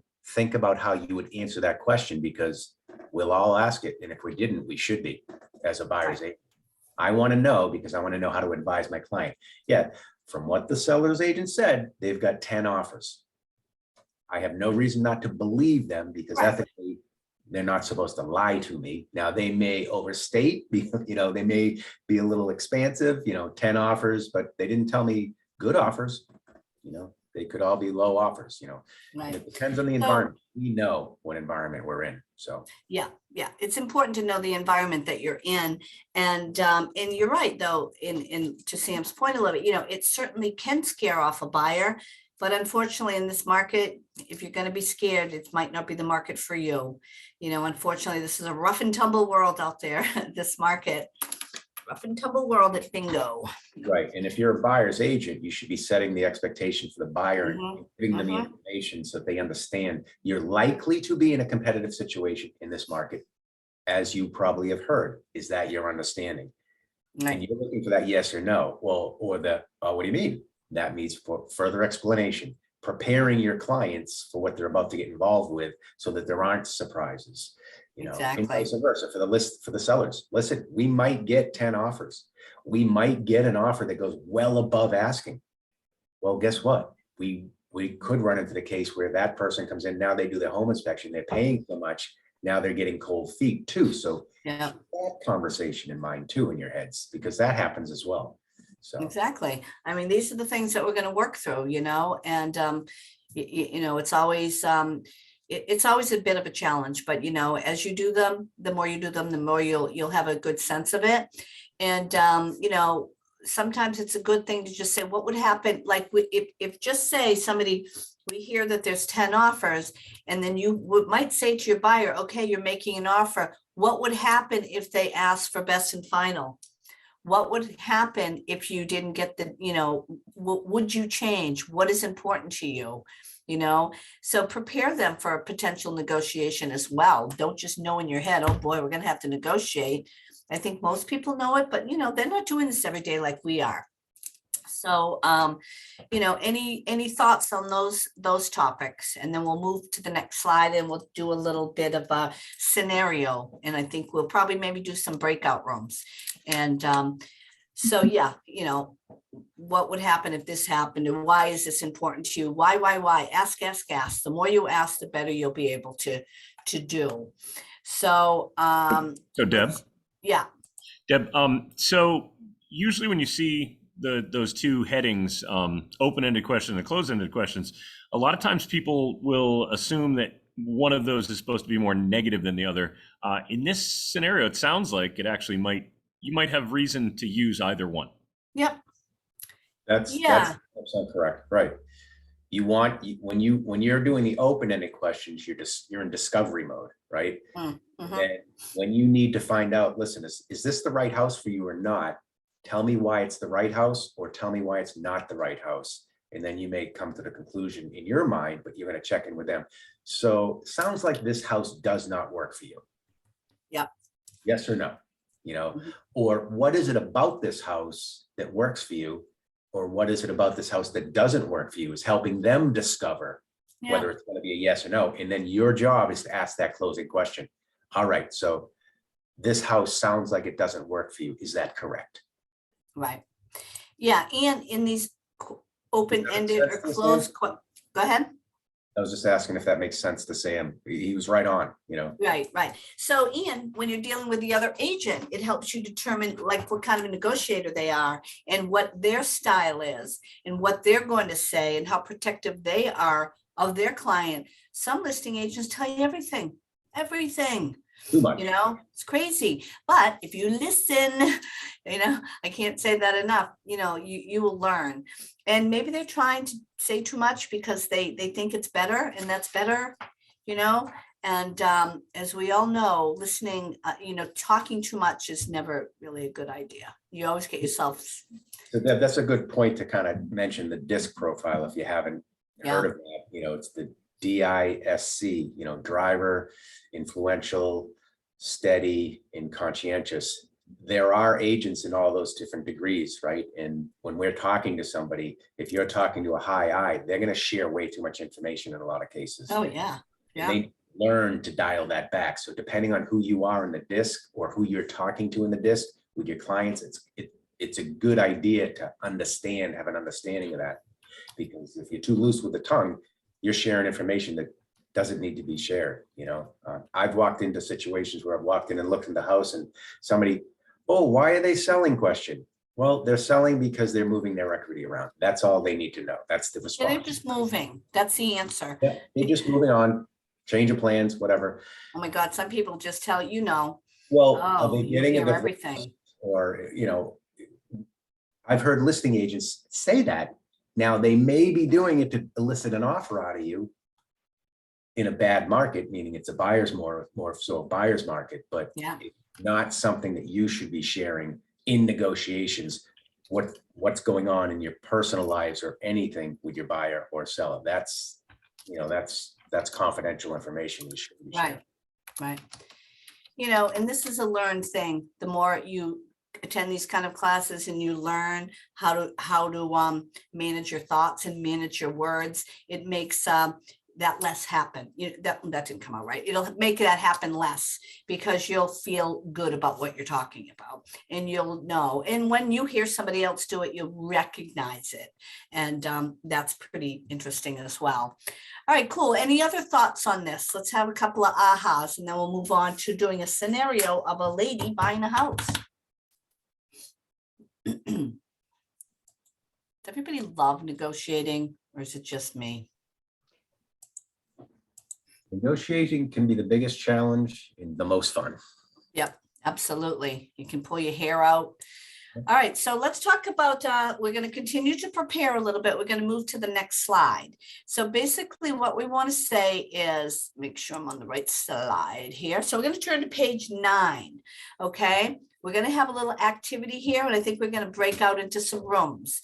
So look, okay, so we have instructions on the page 9, and basically it's a story. You know, it's a scenario of a buyer who's going to be a buyer, and you want to read the scenario. We're going to write down some questions, and then we're going to break you into rooms. And you guys are going to pick. Somebody's going to be the agent, and somebody's going to be the buyer. Wait a minute, let's double check. No, I'm sorry. One person is the buyer agent and one person is the listing agent. So is everybody looking at page 9? Do you want me to I'll read the scenario. Okay, so this is going to be the scenario. And remember, we're going to go into breakout rooms and you're going to spitball it here. So one of you is going to be representing a single buyer. Your client is renting her present property. Like any first-time buyer, she's looking to you to guide her through the process. The asking price for the home she really, really loves is $175,000. The house appears to have evidence of a roof leak, but it's listed as is and is priced pretty correctly in your mind. Your clients would like to keep their payments as low as possible because they have student loans, and she wants to write an offer for $155,000. And there has been quite a bit of activity on the property. So you've got a buyer, first time home buyer, the property is 175. It's all the money in the world to her. So she wants to offer 155. So do you guys want to let's go into some breakout rooms, and we're going to do a 10-minute extra. Do you think 10 minutes is okay, Roger? I think so, or, yeah. And then we'll all come back to the other room and kind of one person can say what they came up with or what ahas they had. from it. Correct. So we're going to keep put in you mind, into, go ahead. right, we're in a seller's market in this scenario. We're in today's. Exactly. We're in this market right now, and we want to remember, we're not telling them what to do. We're helping them to discover the world that they're in. Yep, So I'm I going asked the question. Right. So I'm going to put everybody into breakout rooms, and let me just make sure I do this. Let's see how many, what do we got? 4, 5, 3 or 4. Okay, we can do 6 breakout rooms. Keep in mind, the facts and evidence here are, we don't know if there are other offers, but that's a good question to ask. We do know there's a lot of activity. All right. So you're going to discuss with your client. So so just for clarification, I misspoke. One person is going to be the agent and one person is going to be the buyer. So get in your breakout rooms, raise your hand just real quick and say, I'll be the buyer, I'll be the agent, and just go into it. Say, okay, I understand you want to put an offer in. Now tell me why. And this is where your questions come in. So I'm going to create the rooms and hopefully I can figure out 10 minutes. Oh, it's doing 10 minutes. Cool. All right, go for it. Open all rooms. Yep. Let's see what happens here. See where I land. Did good. Hit join.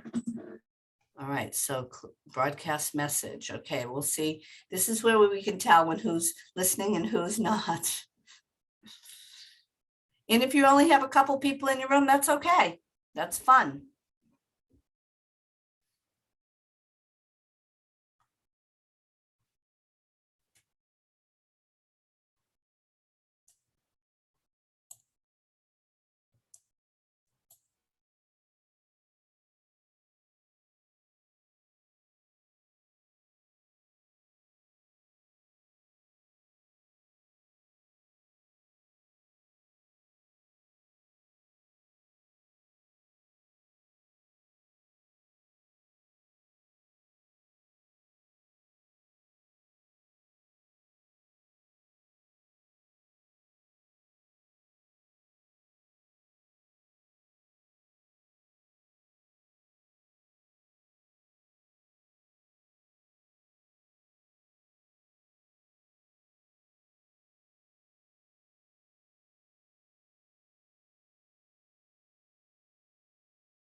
That was a fast 10 minutes. I'm so sorry, I'm glad I had another meeting that went over. Uh-oh. Okay, no worries. Let's see who comes back. Sometimes when we get into this, not everybody comes back. On to you guys. So here we go. I thought that seemed much quicker than 10 minutes. Didn't you think, Trish? Sometimes, though, having a time constraint on it is more like real life because, especially in this market, if you don't immediately respond to an offer or a counter offer, you're not at the table. You're going, oh, I wonder how much it'll close for. Yeah, it is. It is important. And sometimes I'll be in script. I do some things on Friday and they give you 3 minutes to get an appointment. And that's scary. Oh, good. Look at people are here. I can see their faces. That's great. So that was the fastest 10 minutes, by the way. So who had some interesting feedback? Let's get a little bit of info and how did it go? Who wants to volunteer? Who was the buyer agent? I was the buyer agent, and actually I can put some great thing over here, which Colleen helped me. So I was trying to be direct with the buyer, which is not a good idea. And Colleen suggested me you shouldn't be direct to the buyer. You should be asking questions and don't put the number on the buyer. Let the buyer come up with the number, knowing the situation. I think that's perfect, and it's making perfect sense. There's a thing that agents have and coaches have. If you ever look in their office, beyond what their vision is the old radio station, WAIT means why am I talking? To remind yourself to stop talking and listen. So Sam, somebody said Sam was awesome. Let's see here. Who was that? So Roberto was with Sam. He was a buyer agent. Now, Roberto, can you talk or no? Yeah, no, I can talk. So what was so great about our great Sam? No, Sam looked at it as I was the buyers coming in with $20,000 less than listing price and having no room for growth from that standpoint. And what I like the fact is it understood that as a client. I felt like he understood exactly my viewpoint or my standpoint, and he spun it in a way that made it about the earnest money. He used that as a good argument to make and saying, hey, do you have the how much are you willing to put as far as earnest money? And then as my buyer's agent, he guided me through as to what was going to happen with this earnest money and how, in his view, was that going to influence the decision of the seller. So I felt that was very, very good. Great questioning. You felt like you were in good hands and he was taking care of you. Yes, especially because first-time buyer, renter, and then he also played around on the timing of the transaction, saying, if the seller needs to move out or needs to close urgently, you're a renter, you can jump in at any time. Equally, if they don't have the ability to move out as quickly as originally thought, again, you're a renter, you can be a little extra patient, and that should actually work in their favor. So, and I said to him, I felt like he was painting a picture of me being the easiest buyer to do business with in the eyes of the seller. Maybe not the most valuable from a dollar standpoint, but definitely someone who can be the easiest buyer to do business with. Did he ask you a lot of questions? It asked some very good channeling questions, yes. All right, good. Great. Thank you. Thank you, Roberto. Thank you, Sam, for doing an awesome job. We always want to critique. We might as well practice on each other, rather than people. So give me another example. Who was who had a good experience or, a little bit of a challenge? We have, Lisa said Roger was very helpful to Benjamin and me. All right, awesome. So Lisa and Benjamin, come on screen and come on, let's hear how great Roger is. What you learned. Well, Benjamin left, but Lisa's here. So Ben did great. He struggled a teeny bit, so Roger took over. I was the buyer, and he did and explained a sort of method called cushion, repeat, and isolate. So the cushion was, I said, something like, I'm pregnant with twins. And he said, you know, I can understand that might be worrisome for you, or that's a big deal. You know, he used empathy, and then he repeated basically what I had said. So I don't think it was twins. I think it was some other thing I had said, but so this is your situation, A, B, C, D, repeat it back to me. So I totally noticed, you know, my emotions were, relief, you know, he's taking over. I trust him. He's really listening to me. And then the isolate was, is that the only reason, you know, that you're pregnant with twins, or whatever the reason was? Is that the only one? And then I could think, well, what are my other reasons? And then he would just go in and repeat that sort of scenario. But I really liked that, because it was, not only does it put your client at ease, it makes sure you get all the information, also buys you time to think about how to move the conversation along, I thought. Did you feel like he asked a lot of questions? It's what we were trying to drill down to is what's more important to you in Yeah. helping you self-discover it. It's not so much, it's the affordability in her case, and Yeah. your concern and worry about having two kids coming into play, and Yeah. the cushion repeat. The cushion is the empathy, which is critical to somebody Yeah. who's struggling to do something, and you're trying to help them do something differently. And then Exactly. after we isolated, then we offered solutions, then we handled the objection, as you will. And then we close for, does that make sense to you? Would that make you feel more comfortable moving forward? And then it's a yes or no. And then, you know, you just go back to the top and go, no, okay, sounds like it may not be the right house for you. Or in this case, that's the best offer you can put on the table, because that's as high as you want to go for those reasons. And I can understand that.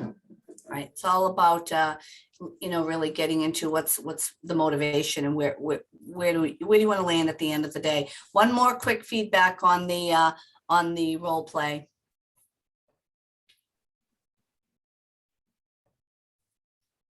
Oh, you're on mute there, Trish.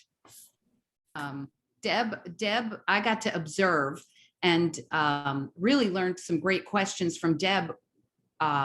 One of both looking for flexibility, how flexible were you? What was your ability to move the offer up in this market?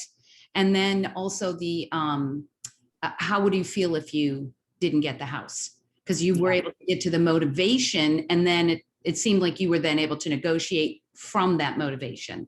Right.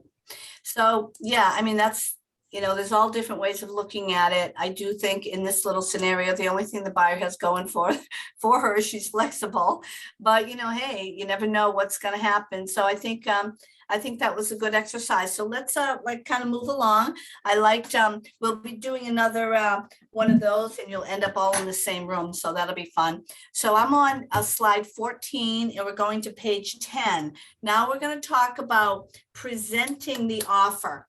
We've met with our girl, I guess it was a girl, and she's going to offer 155. Now we got to present this offer. You know, we need to do the best we can for our client, right? So what we're going to do, we're going to, on page 10, we're going to talk about presenting. So when we're presenting to the other agent, now this is where the beginning of this negotiating dance is, okay? So obviously some basic things. You're going to write up the offer, and it's going to be clean as a whistle. Everything's filled out correctly, spelt correctly, the whole deal. In our area, we email the offer over. With a cover letter with some of the bullets, some of the high points, I absolutely positively always call the other agent. Hey, I'm shooting over the offer. Here's some bullets, and we'll talk about it a little bit. We want to pay attention to verbal and nonverbal cues from this other agent. You know, we got the old keep quiet, just present your offer. We're going to listen carefully to what's important to the other party. Stay calm, relax. Remember, we're in charge of the business end of this deal. And always focus on your customer needs, and, you know, give the offer the best chance, you know. So let's look over here. We're on the next page. Yeah. Okay. So let's see here. Just to expand on that, give the offer the best chance. So in some cases, you're going to have an opportunity to put offers in that you just know in your mind, in your heart, you don't think is going to go together. You're Yeah. just trying to give it its best possible chance. If we're competing against 10, 15 offers Yeah. and putting little down with FHA financing, we've got a lot working against us. You don't want to be discouraging to your client. You want to be positive and give it its best chance moving it forward. Exactly. And when we're presenting, we know what our strengths are.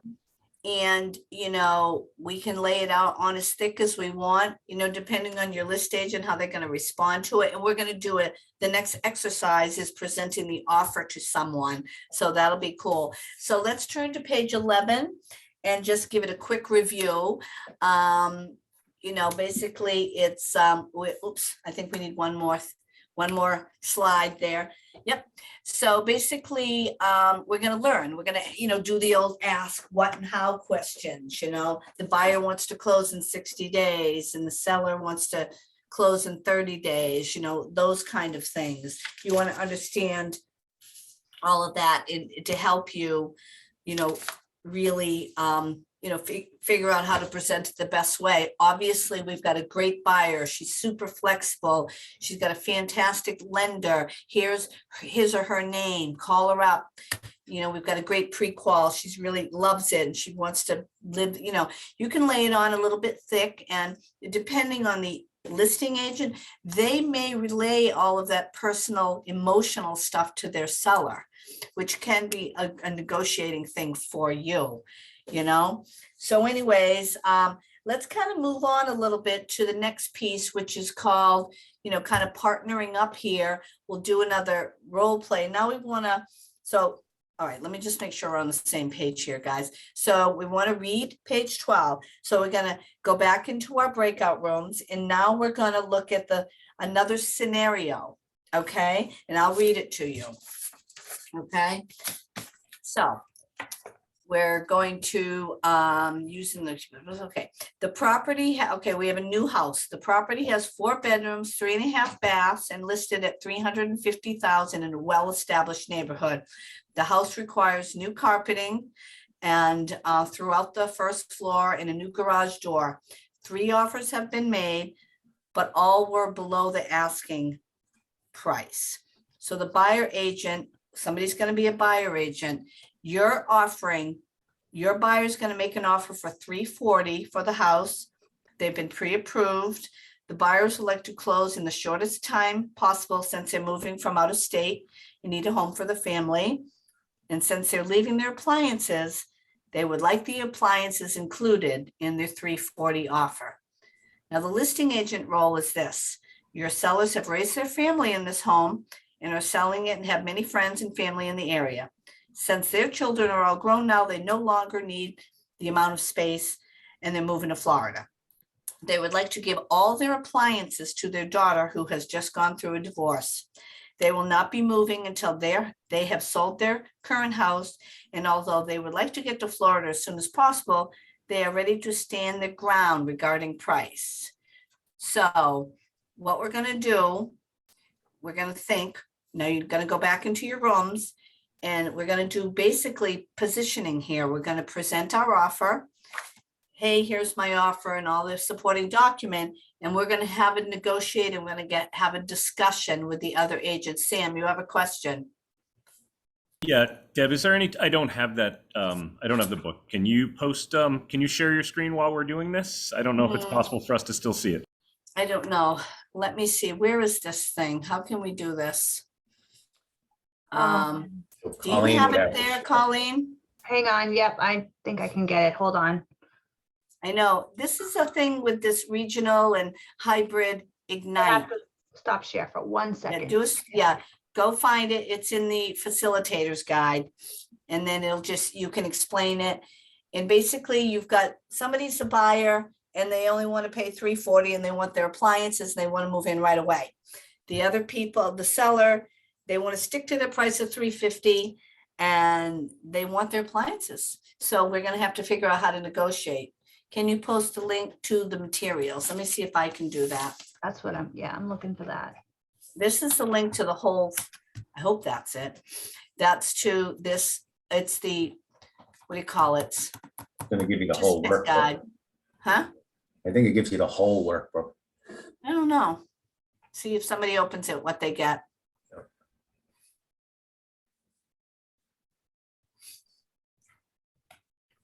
All right, we'll get there.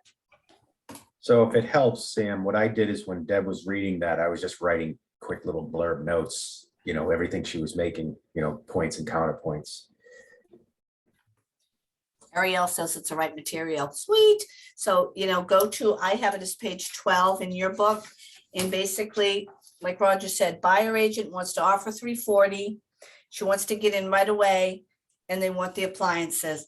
Seller thinks their house is beautiful. They've lived there for 50 years and they want their price and they're not in a big hurry.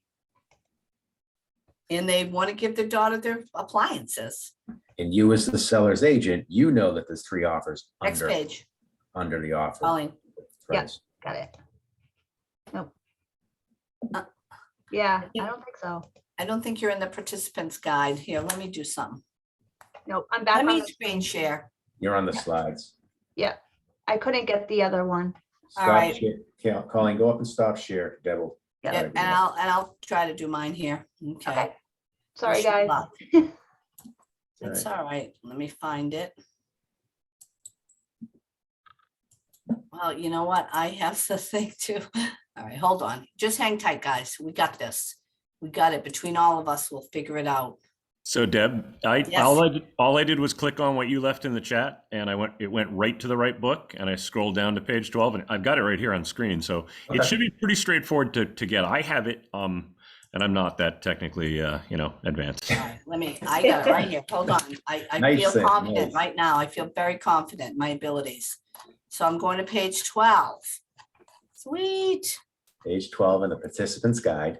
All right, here we go. Here we go. Screen share, people. Hang tight. All right, go back to the thing. Right here, screen Yeah. share. When we go to rooms, I don't know if that'll carry over. We just have to take a picture of it with your phone. Can you guys see it?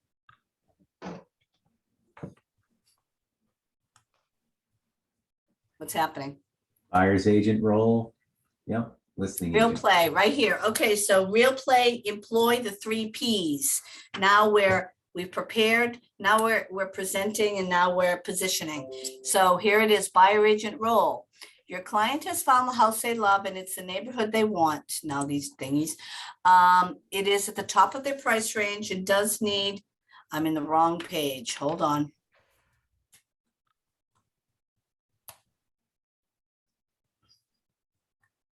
Yeah, hold on, that's the next one. We got it, don't worry, we got it. All right, here we go. Sorry, guys. Thank you for your patience. Your buyers are making an offer for $340,000 for the house. They have been pre-approved. The buyers like to close as soon as possible. They're moving from out of state, important thing. Since they're leaving their appliances on their current home, they would like the appliances to be included. The purchase price, the property is a 4-bedroom, 3.5 bath, listed at $350 in a well-established neighborhood. The house requires new carpeting throughout the first floor, new garage door opener. 3 offers have been made, but were all too low.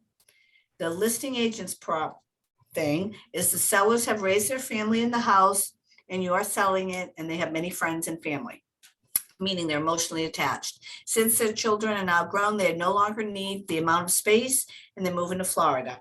They would like to give all appliances to their daughter who just gone through a divorce. They will not be moving until their house sold in their current house, and they would like to get to Florida as soon as possible. They are ready to stand their ground regarding price. So this list agent has figured out this is a price issue. So does everybody understand where we're at? Screen, take a picture with your phone. All right, so what we're gonna do, we will stop screen share and I'm gonna move you back into your rooms.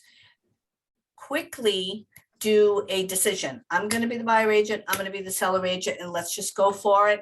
And I think you're gonna end up in the same rooms, maybe 10 minutes, so make it happen. Open all rooms, options, boom. Great.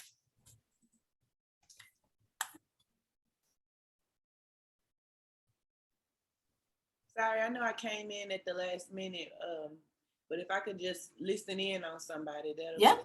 All right, let's see. Hold on. What can I do? All right, hold on. I'm gonna move this screen. And were you Jennifer or Deanna? I'm Diamond. Oh, over here. Okay, how do I get you into a room? Now that I can't help you with. Put in waiting room? No, here. Oh, I got you right here. I'm gonna assign you to this one with Roger. That'll be good. Wait a minute. Try that.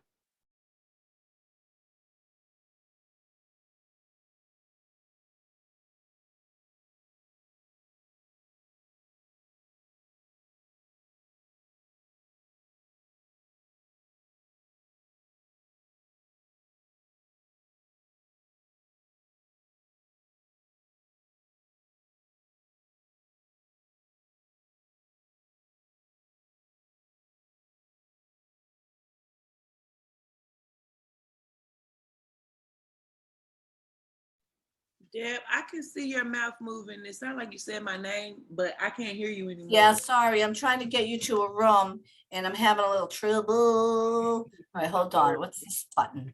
Move, hide, make, code, assign to. All right, I gotta find the breakout rooms. We'll have another one, so don't worry. Breakout rooms. Diamond, here we go. Assign to room. Put you in 3. That looks good. Perfect. I got it. Thank you. Thank you.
Awesome. Who put a deal together? Come on, who made a deal? So Lisa and I were getting close. Ooh. She was doing well. All right, I like it. Yep. How close were you? What did you do to get closer? So Lisa, if you could come off in chat. So we did the role where we reversed roles. First, I think I was the buying agent presenting to her, and then we flipped it and came back, and we were discussing price and terms on time, and she did really good. She rebounded really quickly with really trying to nail, because we got to a point where the time was real important, so she couldn't accommodate the extended closing for us, and her price was a little low. And I had shared with her that we were in multiple offers, and she was relentless. She kept digging a little bit and really asked a great question. She goes, well, what would be most important if the terms are important and the price is important? Which one's more important to your client? Oh, the price interesting. or the terms? Yeah. And, you know, it didn't stymie me, so to speak, but it was a great question. And I was like, well, you know, why don't you put your best foot forward, put your best and final in for us based on time and based on price. And I'll present that to the seller and see, keeping in mind, you know, that we do have multiple offers. And remember, my multiple offers, I know are below my asking price. Right. And Roger, that gives you a little some thoughts too to present, words that you can bring back to your seller, you know, who seems really tight on that price. So it sounds like you guys were moving forward and weren't just hyper focused on the price. You're trying to dance around it a little bit, which is a negotiating style as it is. Who else did well? Who else came close?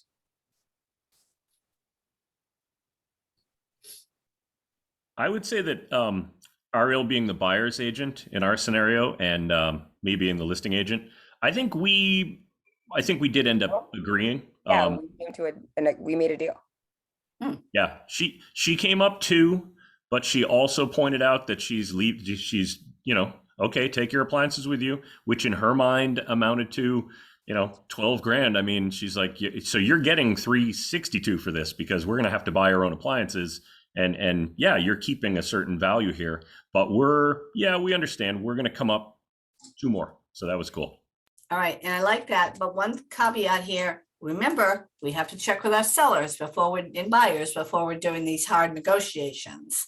We did. You know what I mean? We had a conversation where we said we stopped the role play and said, off screen, I would be talking to buyers. Okay, so you did that because, you know, we don't want, we don't be whipping around deals without. Right. It's my money. Right, just as a little bit of a warning, because many of you are new and we don't want, you know, hey, in Ignite, I learned that you just, you know, do you always have to be running everything by, you know, and if you have a good buyer agent and a good seller agent and everybody really does want the same thing, that where is the middle? You know, and when does the seller go, you know what, I guess it is too much money? And what would make him change, he or she change their mind? And can that buyer come up? Is there even any way? Maybe they just can't. Maybe they should look at houses that are less money. You know, that's the other thing that we're fighting on right now with people trying to offer, you know, $100,000 over and they're still not getting it. So they really have to look at stuff $100,000 less. Yeah. Than what they want, you know.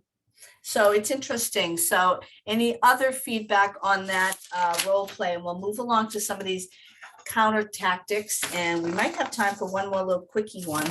We do. So real quick, just to kind of expand on what, you know, Sam, and I'm not sure who, at any point, did you guys feel the conversation got a little tense? Like you almost felt like you might have been arguing at one point or another? I feel like we dropped silent for a second, actually, because I didn't know how to meet him where he was. He was very staunch in his position. Like he was like, no, my buyers knew, he was like, my sellers knew that the carpet needed to be replaced. My sellers knew that we needed a new garage door opener. We knew what the market was, and we listed it at 350, thinking that 350 is a fair number. And then I, like, for a second, didn't know what to say. And then I was like, but I see that you got 3 other offers. And I kind of did a little bit of mental math. And I was like, chances are those offers have to be somewhere around mine, just because there's only a $10,000 gap between what you asked and what I offered. Right. So Obviously nothing's great, or he wouldn't even be talking to you. exactly, this is true. Well, and I like what you said earlier when you said there was an awkward pause of silence. Be prepared for that situation, and that's okay. And it sounds like we had two styles there too. Sam was a little more, nope. You could come back with a response to stall for time and also call Sam out on his style. Hey, Sam, let me ask you this. Are we looking for collective, we're looking for a win-win situation here, and it sounds like you're a little inflexible in your negotiations. Is that coming from your client? You tell me a little more about that. That would call Sam out and put him a little bit back on his heels because, in no disrespect, right? That's a style. Yeah. He could have bulldozed you, but you use that silence to have him reset and collect your thoughts. And then you came to that. And sometimes you can use a tactic. You know what, Sam? Let me check with my clients and I'll get back to you on that. If you feel that tension, just let me get back to you. And you never want to attack each other. No. Right? You want to stay professional, Never and gonna respectful to each other. But it's Right. okay to call somebody out a little bit. If say, Sam, sounds like we're not looking for a win-win here. I mean, I see what's most important to your client. What's real important to my client is this. And then it's up to Sam to acknowledge that. Oh, okay, I can see that. Because remember, you're negotiating. You're looking for that compromise. I'm not looking to win.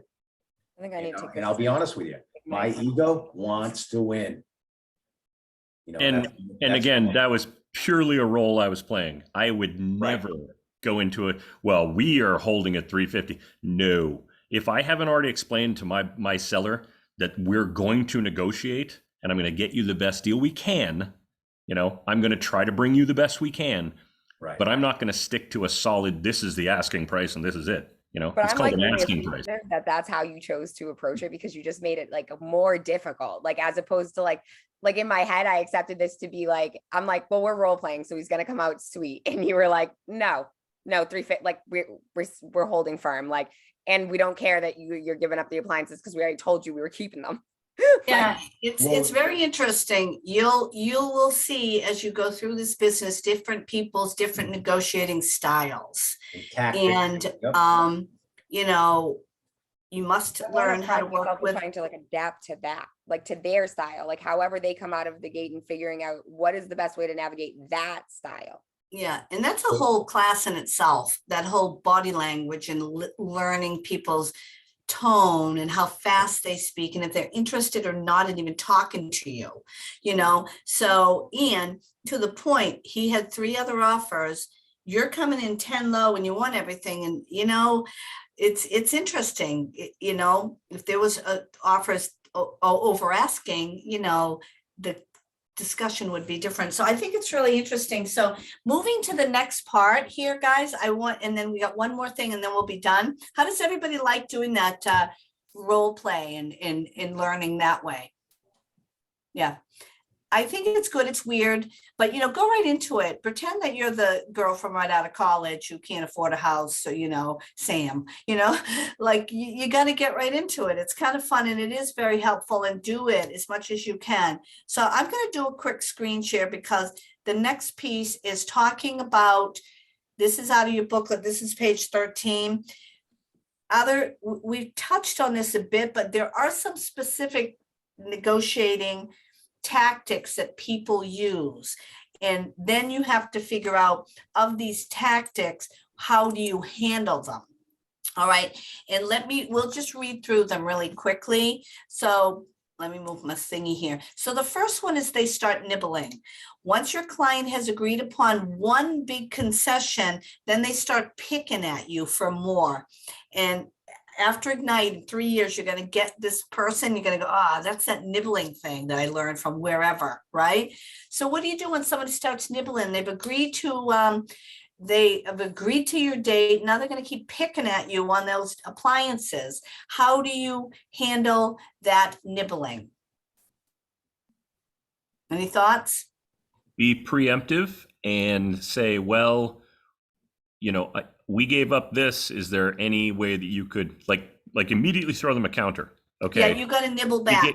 yeah, we gave up this. Is there, can we get a little movement on the other part of this, closing date or whatever? Right. If you've conceded on a pretty big, okay, we've decided May 15th, you need time, they're going to give May 15th. And if they come back, well, now we really do want those appliances, say, okay, then why don't we do it April 15th? Always nibble back when people start doing that to you. So again, that's another whole sort of interesting role playing that you could do in learning different ways. How about the next one, hot potato?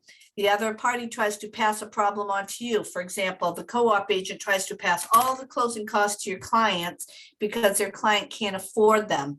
What do you do when you got that whole, they're trying to dump everything on you? Any thoughts?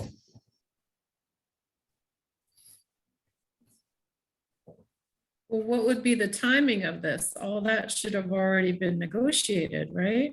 No, this is during the negotiation. Oh, okay, okay. We're trying to get from 340 to 350. We need a timeline. We got appliances and bad carpeting and, and then they go, well, okay, well, we'll figure out the timing, but now we want this, or no, that's the other one. Or if they say, no, we want, it's sort of like they're not negotiating. They just want all the problems on you. How do you handle Given that? everything, okay. How do you handle that, do you think? Can you remind them that the purpose really is for us to achieve a win-win? Yeah. How about we find out, are they just trying to throw everything on us? And is this really a problem or is this just a negotiating style? Remember, you're negotiating with you're talking to the other agent, but buyers and sellers aren't always the greatest negotiators in the world. And sellers have to do kind of what they're told by their sellers and their buyers, and they may just not be great at it. So they're coming back in a weird way. So you have to learn how to do it. How about the old good cop, bad cop thing, or good guy, bad guy thing? Two people working together, like, a couple or whatever, will take on opposite roles. One is really easy and the other one's the bad person, So how do we handle that?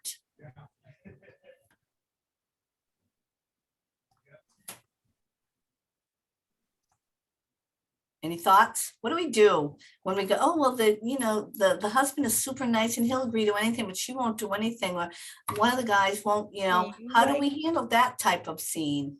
Can you direct your negotiation more towards one than the other, trying to eliminate like this handcuffed good guy, bad guy thing, like almost forcing the other, like the bad guy to like change his tone in order to participate more in what we're doing here? Because you just keep referring to the good guy? Well, what happens though in the real world, they're both bad guys because they're teaming up, they're cooking a scheme against you is what they're trying to do. So sometimes you just have to call them on it. Say, I know what you guys are doing, not buying it. Come back, let's talk for real. Sometimes it's a strategy people do. And it's really, they're just teaming up together to double team you almost. So I think that the thing you have to do with there is kind of call them on it and understand that that's what they're doing, because it may not even be real. Say, I don't know what that's all about, but let's talk about a real negotiation here, kind of call them on it. Going out in this industry, like we just tell people, like, we don't play games with them back. We just tell them like, no, we're not doing this. We're grown-ups here. You want to sell your house. My buyer wants to buy it. I don't want all this. This is not a TV show. What do you guys want? I mean, you don't say it mean like that, but sometimes you do. And depending on the other agent, that might be a style they use all the time. And it works great for them. Again, Sam's got another question and then we'll move on. I feel like I've been talking too much. That's why I keep wanting to raise my hand. Okay, so I'm a little unclear. When would you ever have to deal with the husband and wife if they weren't your own clients? And if they're your own clients, say to them, guys, you need to sit down and decide what you want to do and get back to me. But I can't see that being part of a sale negotiation, because when would you as a buyer's agent ever be talking to the seller husband? You wouldn't be.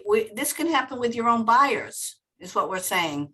Your buyers might be trying to pull that on you. So just to be clear too, Sam, sometimes you're dealing with a team of realtors, a husband and wife team. And I've had that happen where things, you get two different personalities going at it, and then the other one steps in and takes over as good cop, bad cop. Yeah. So this is just in general style of negotiating that you may encounter, whether it's with another agent, whether it's with your own people. This one blames it on the other one all the time, and ultimately they're just working together, and that's a whole thing. So these are just little points for you to think about and recognize, even when you're at your Thanksgiving dinner and there's a little something going on over there, you go, they're nibbling, they're trying to, or, it's just something to know and understand, part of the negotiating world, So let's see, where are we on the thing? And just to reassure Sam, don't stop talking. You're asking awesome questions. And, Yes. Your participation is very appreciated. Why can't I go over here? What's going on with my mouse? Hold on, guys. Hold on, people. All right, so we want to go to one more thing, and for some reason, I can't get it to go. That's odd. I'm stuck on this page. Is my mouse acting weird? So we have the next scenario on page 14. So those of you who are able to grab that, yeah, mouse ain't working here. Interesting. Do you have a So let's go. there? Pardon me? Is there a battery in your mouse? I don't know. I'm thinking that's probably something. So we have one more quick scenario, and it's on page 14. And unfortunately, I kind of can't move forward here, but we'll kind of go through it. I'll read it. Does anybody have it? Well, Colleen, are you able to see any of this still? I can see it. I wasn't able to pull it up on my stuff though. Yeah, that's crazy. So I'm going to read the scenario, and it's the same kind of deal. Now we're going to put it all together. So we presented our case. So now we got the buyer role. Again, your client has found the house they love, and it's in the neighborhood they want. It is at the top of their price range and does need some work updating the kitchen and master bath. Your client makes an offer on the property, and the seller agent says, I must warn you that we have gotten several offers. Your offer is pretty low. Maybe we use that same 340, 350 one from before. Listing agent, your seller needs to move within 45 days due to a job transfer. You feel that you have priced the house competitively. You're aware that the house needs updating, but the sellers don't see the need because they just think the house is fine. There have been multiple offers. The other offers are still standing, but the timing isn't working on any of the other ones. And the latest offer is lower than the asking price. You have let the buyer agent know that you've got other offers and their offer is low. So everybody understand, we've got a buyer agent who is making a low offer, but they're worried about competing offers. The list agent has competitive offers, but nobody can get the date. They need to be out for 45 days for a job change. Ooh, well, I still can't get people in the breakout rooms. Hold on. How do I do it here? That's crazy. Can anybody, Roger, can you hit the breakout room button? Your co-host. I have it. All right, fire it up. So does everybody kind of get it? Let's just do this one and then we'll wrap it up. Go for it. We should just do this all day. I love this part. All right, looks like it's working. Things happening. What am I going to do? My mouse crapped out on me.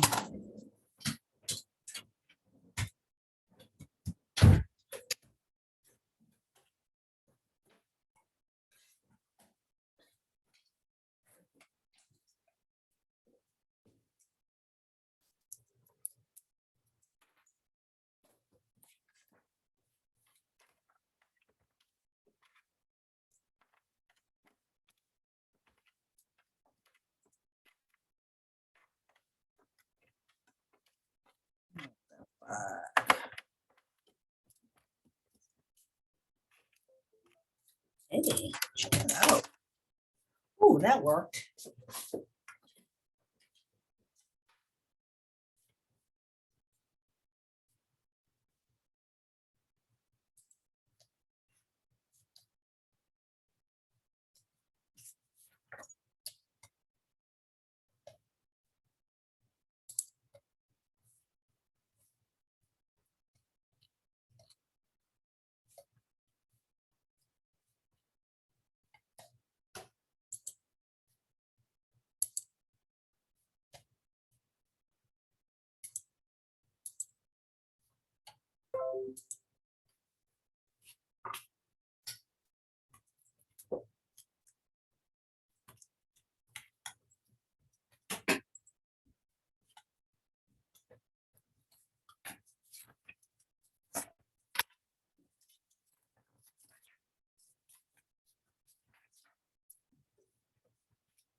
Right. Who did the best? I Okay, love Deb. Anthony's picture. Okay, Deb. So I always talk, so I'm going to get this over with really quickly. All three of us agreed that the listing agent did not do a good job with their own sellers in resolving that issue with needing updating or not needing updating. That's a failure on the listing agent before they even should have priced the house or even got it on the listing. So we all agreed on that, and we still got to a good All conclusion. right, who put a deal together? How did we handle this? Who put a deal together? Who put a deal together and who was nibbling and hot potatoing and all of that? Anybody do that? Well, everybody's coming back. Yeah, Jen and I got a deal together. Yes. That we would take back to our clients. That I said to them, I was the selling, that I would tell them I had a verbal offer, and as soon as she could email me the offer, I would present it to them, and I think it was a solid offer that we kind of negotiated. How did you get through this impasse of the timing? Jen, do you want to talk about that? Yeah, I think to find out the timing, it was kind of more of asking questions to understand, like, okay, when would my client need to move by, or how flexible were they? And I think what we did was kind of like more of like the hot potato, like throwing the problems out there, like, you know, the master bathroom has to get done, and the garage door. So we were considering that thing, those things, and going back and forth, negotiating. And then we came to terms to come halfway. We also decided on a deposit. So that was good. And then the time frame we decided as well. Yeah. So I was pushing on a higher earnest money, just knowing that the clients were going to be moving, to make sure that the offer, you know, it wasn't going to be something that was going to be easy for them to walk away from, because they had to move in 45 days. So. Okay, who else? What else? How did anybody else put a deal together? How did they feel it went? We were able to put a deal together. Well, we put together things to go back and present to our clients. I'm gonna go. Well, I was the buyer's agent, and I was to go back and talk to the buyer about being a little bit more flexible in the price range. And as far as the time to move, I didn't have any. My client didn't have any issues with the 45-day. All right, good. Yeah, that's great. If you can get through some of those things. And I don't know if this is a point that it's not always about price. It can get into a little bit deeper. So as we're wrapping up here, I just want to say that you guys have been really great in participating. Let me hear about, has anybody had their thinking changed today? How has your thinking changed? Let me have it, put it in the chat.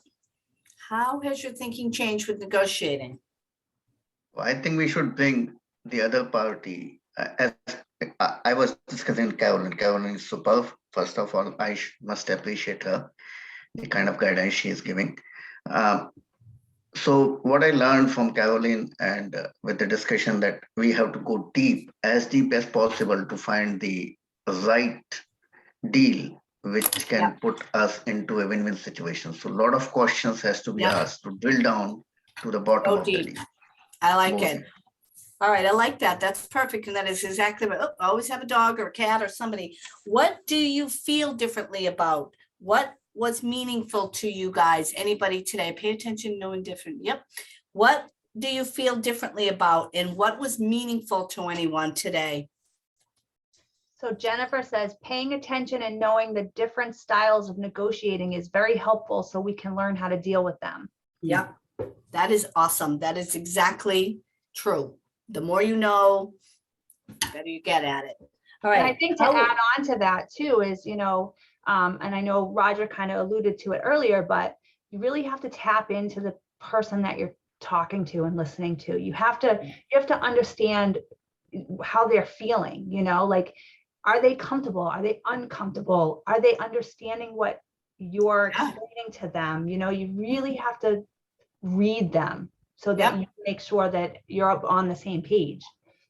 Perfect. That's exactly right, Jennifer. I'm sorry, Colleen, because particularly if you've been around a long time, you forget that they don't know what you're saying. You know what I mean? We're so used to it, this lingo and these things we're talking about. So really being clean and clear with your folks, I think is perfect. So how will your behaviors be different going forward? What actions will you take to behave differently as we move forward? I would say that I would really study negotiation, because I noticed, like, I was dealing with Roger, and Roger was, you know, talking circles around me and using techniques so that I just wasn't aware of. So if I'm dealing with someone and they know the techniques and I don't, I will be at such a terrible disadvantage. Yeah. So I was like, oh, I really, I don't think I would go into it just winging it. And before I thought, oh, maybe I could just make it work. I'm good with people, but no way. Yeah. No way. And Roger, I don't know. Go ahead, Raj. What's your Well, comment on and I was that? gonna, you know, at Lisa, at any point, did you feel like I was pushing you around or trying to bully you?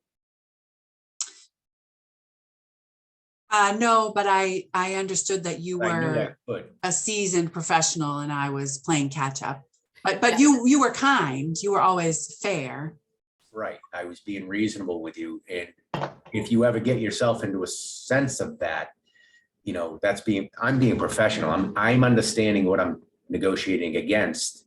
And I understand if I keep trying to win, and remember we talked about it, we were nibbling at each other. Yeah. And you held your ground. You did a great job. Once you realized and it clicked, you started going, oh, and you nibbled back and I nibbled. And then eventually we have to end that nibble and say, all right, let me talk to my client about this. Yeah. You do the same, and, you know, get me a counter offer if you can. I'll do the best I can. I'm going to bring you my best and final. You stuck to your guns as the listing agent, keeping in mind listing agents are in control most of the time in today's market. And at the end of the day, a seasoned agent like Roger, if he does deal with somebody that new and maybe he knows he's still going to be a professional. At the end of the day, he wants to make the deal work and he's going to do a good job. So don't be afraid. The top agents are really almost usually the best ones because they just get it done. They know what they're doing. They've been around and they make it happen. They're not all scary. So don't let that piece bother you, you know, and it's really, again, we're just trying to, we're just trying to make it work for everyone, everybody in the game, everybody at the party. Last question, what tools, models, or systems will you use and how will they make you accountable? Tools, models, or systems that you're going to use? Well, I think you guys should really read your contracts. Really read them word for word, and then definitely, whether it's your husband or your daughter or whatever, try to explain them to somebody. Yeah. Because once you try to explain them to somebody, then you realize what you might not be understanding. Right. And make your husband or your daughter not be nice. Or really, I don't know how old if you even have a daughter, but they don't know what the heck you're talking about with these contracts.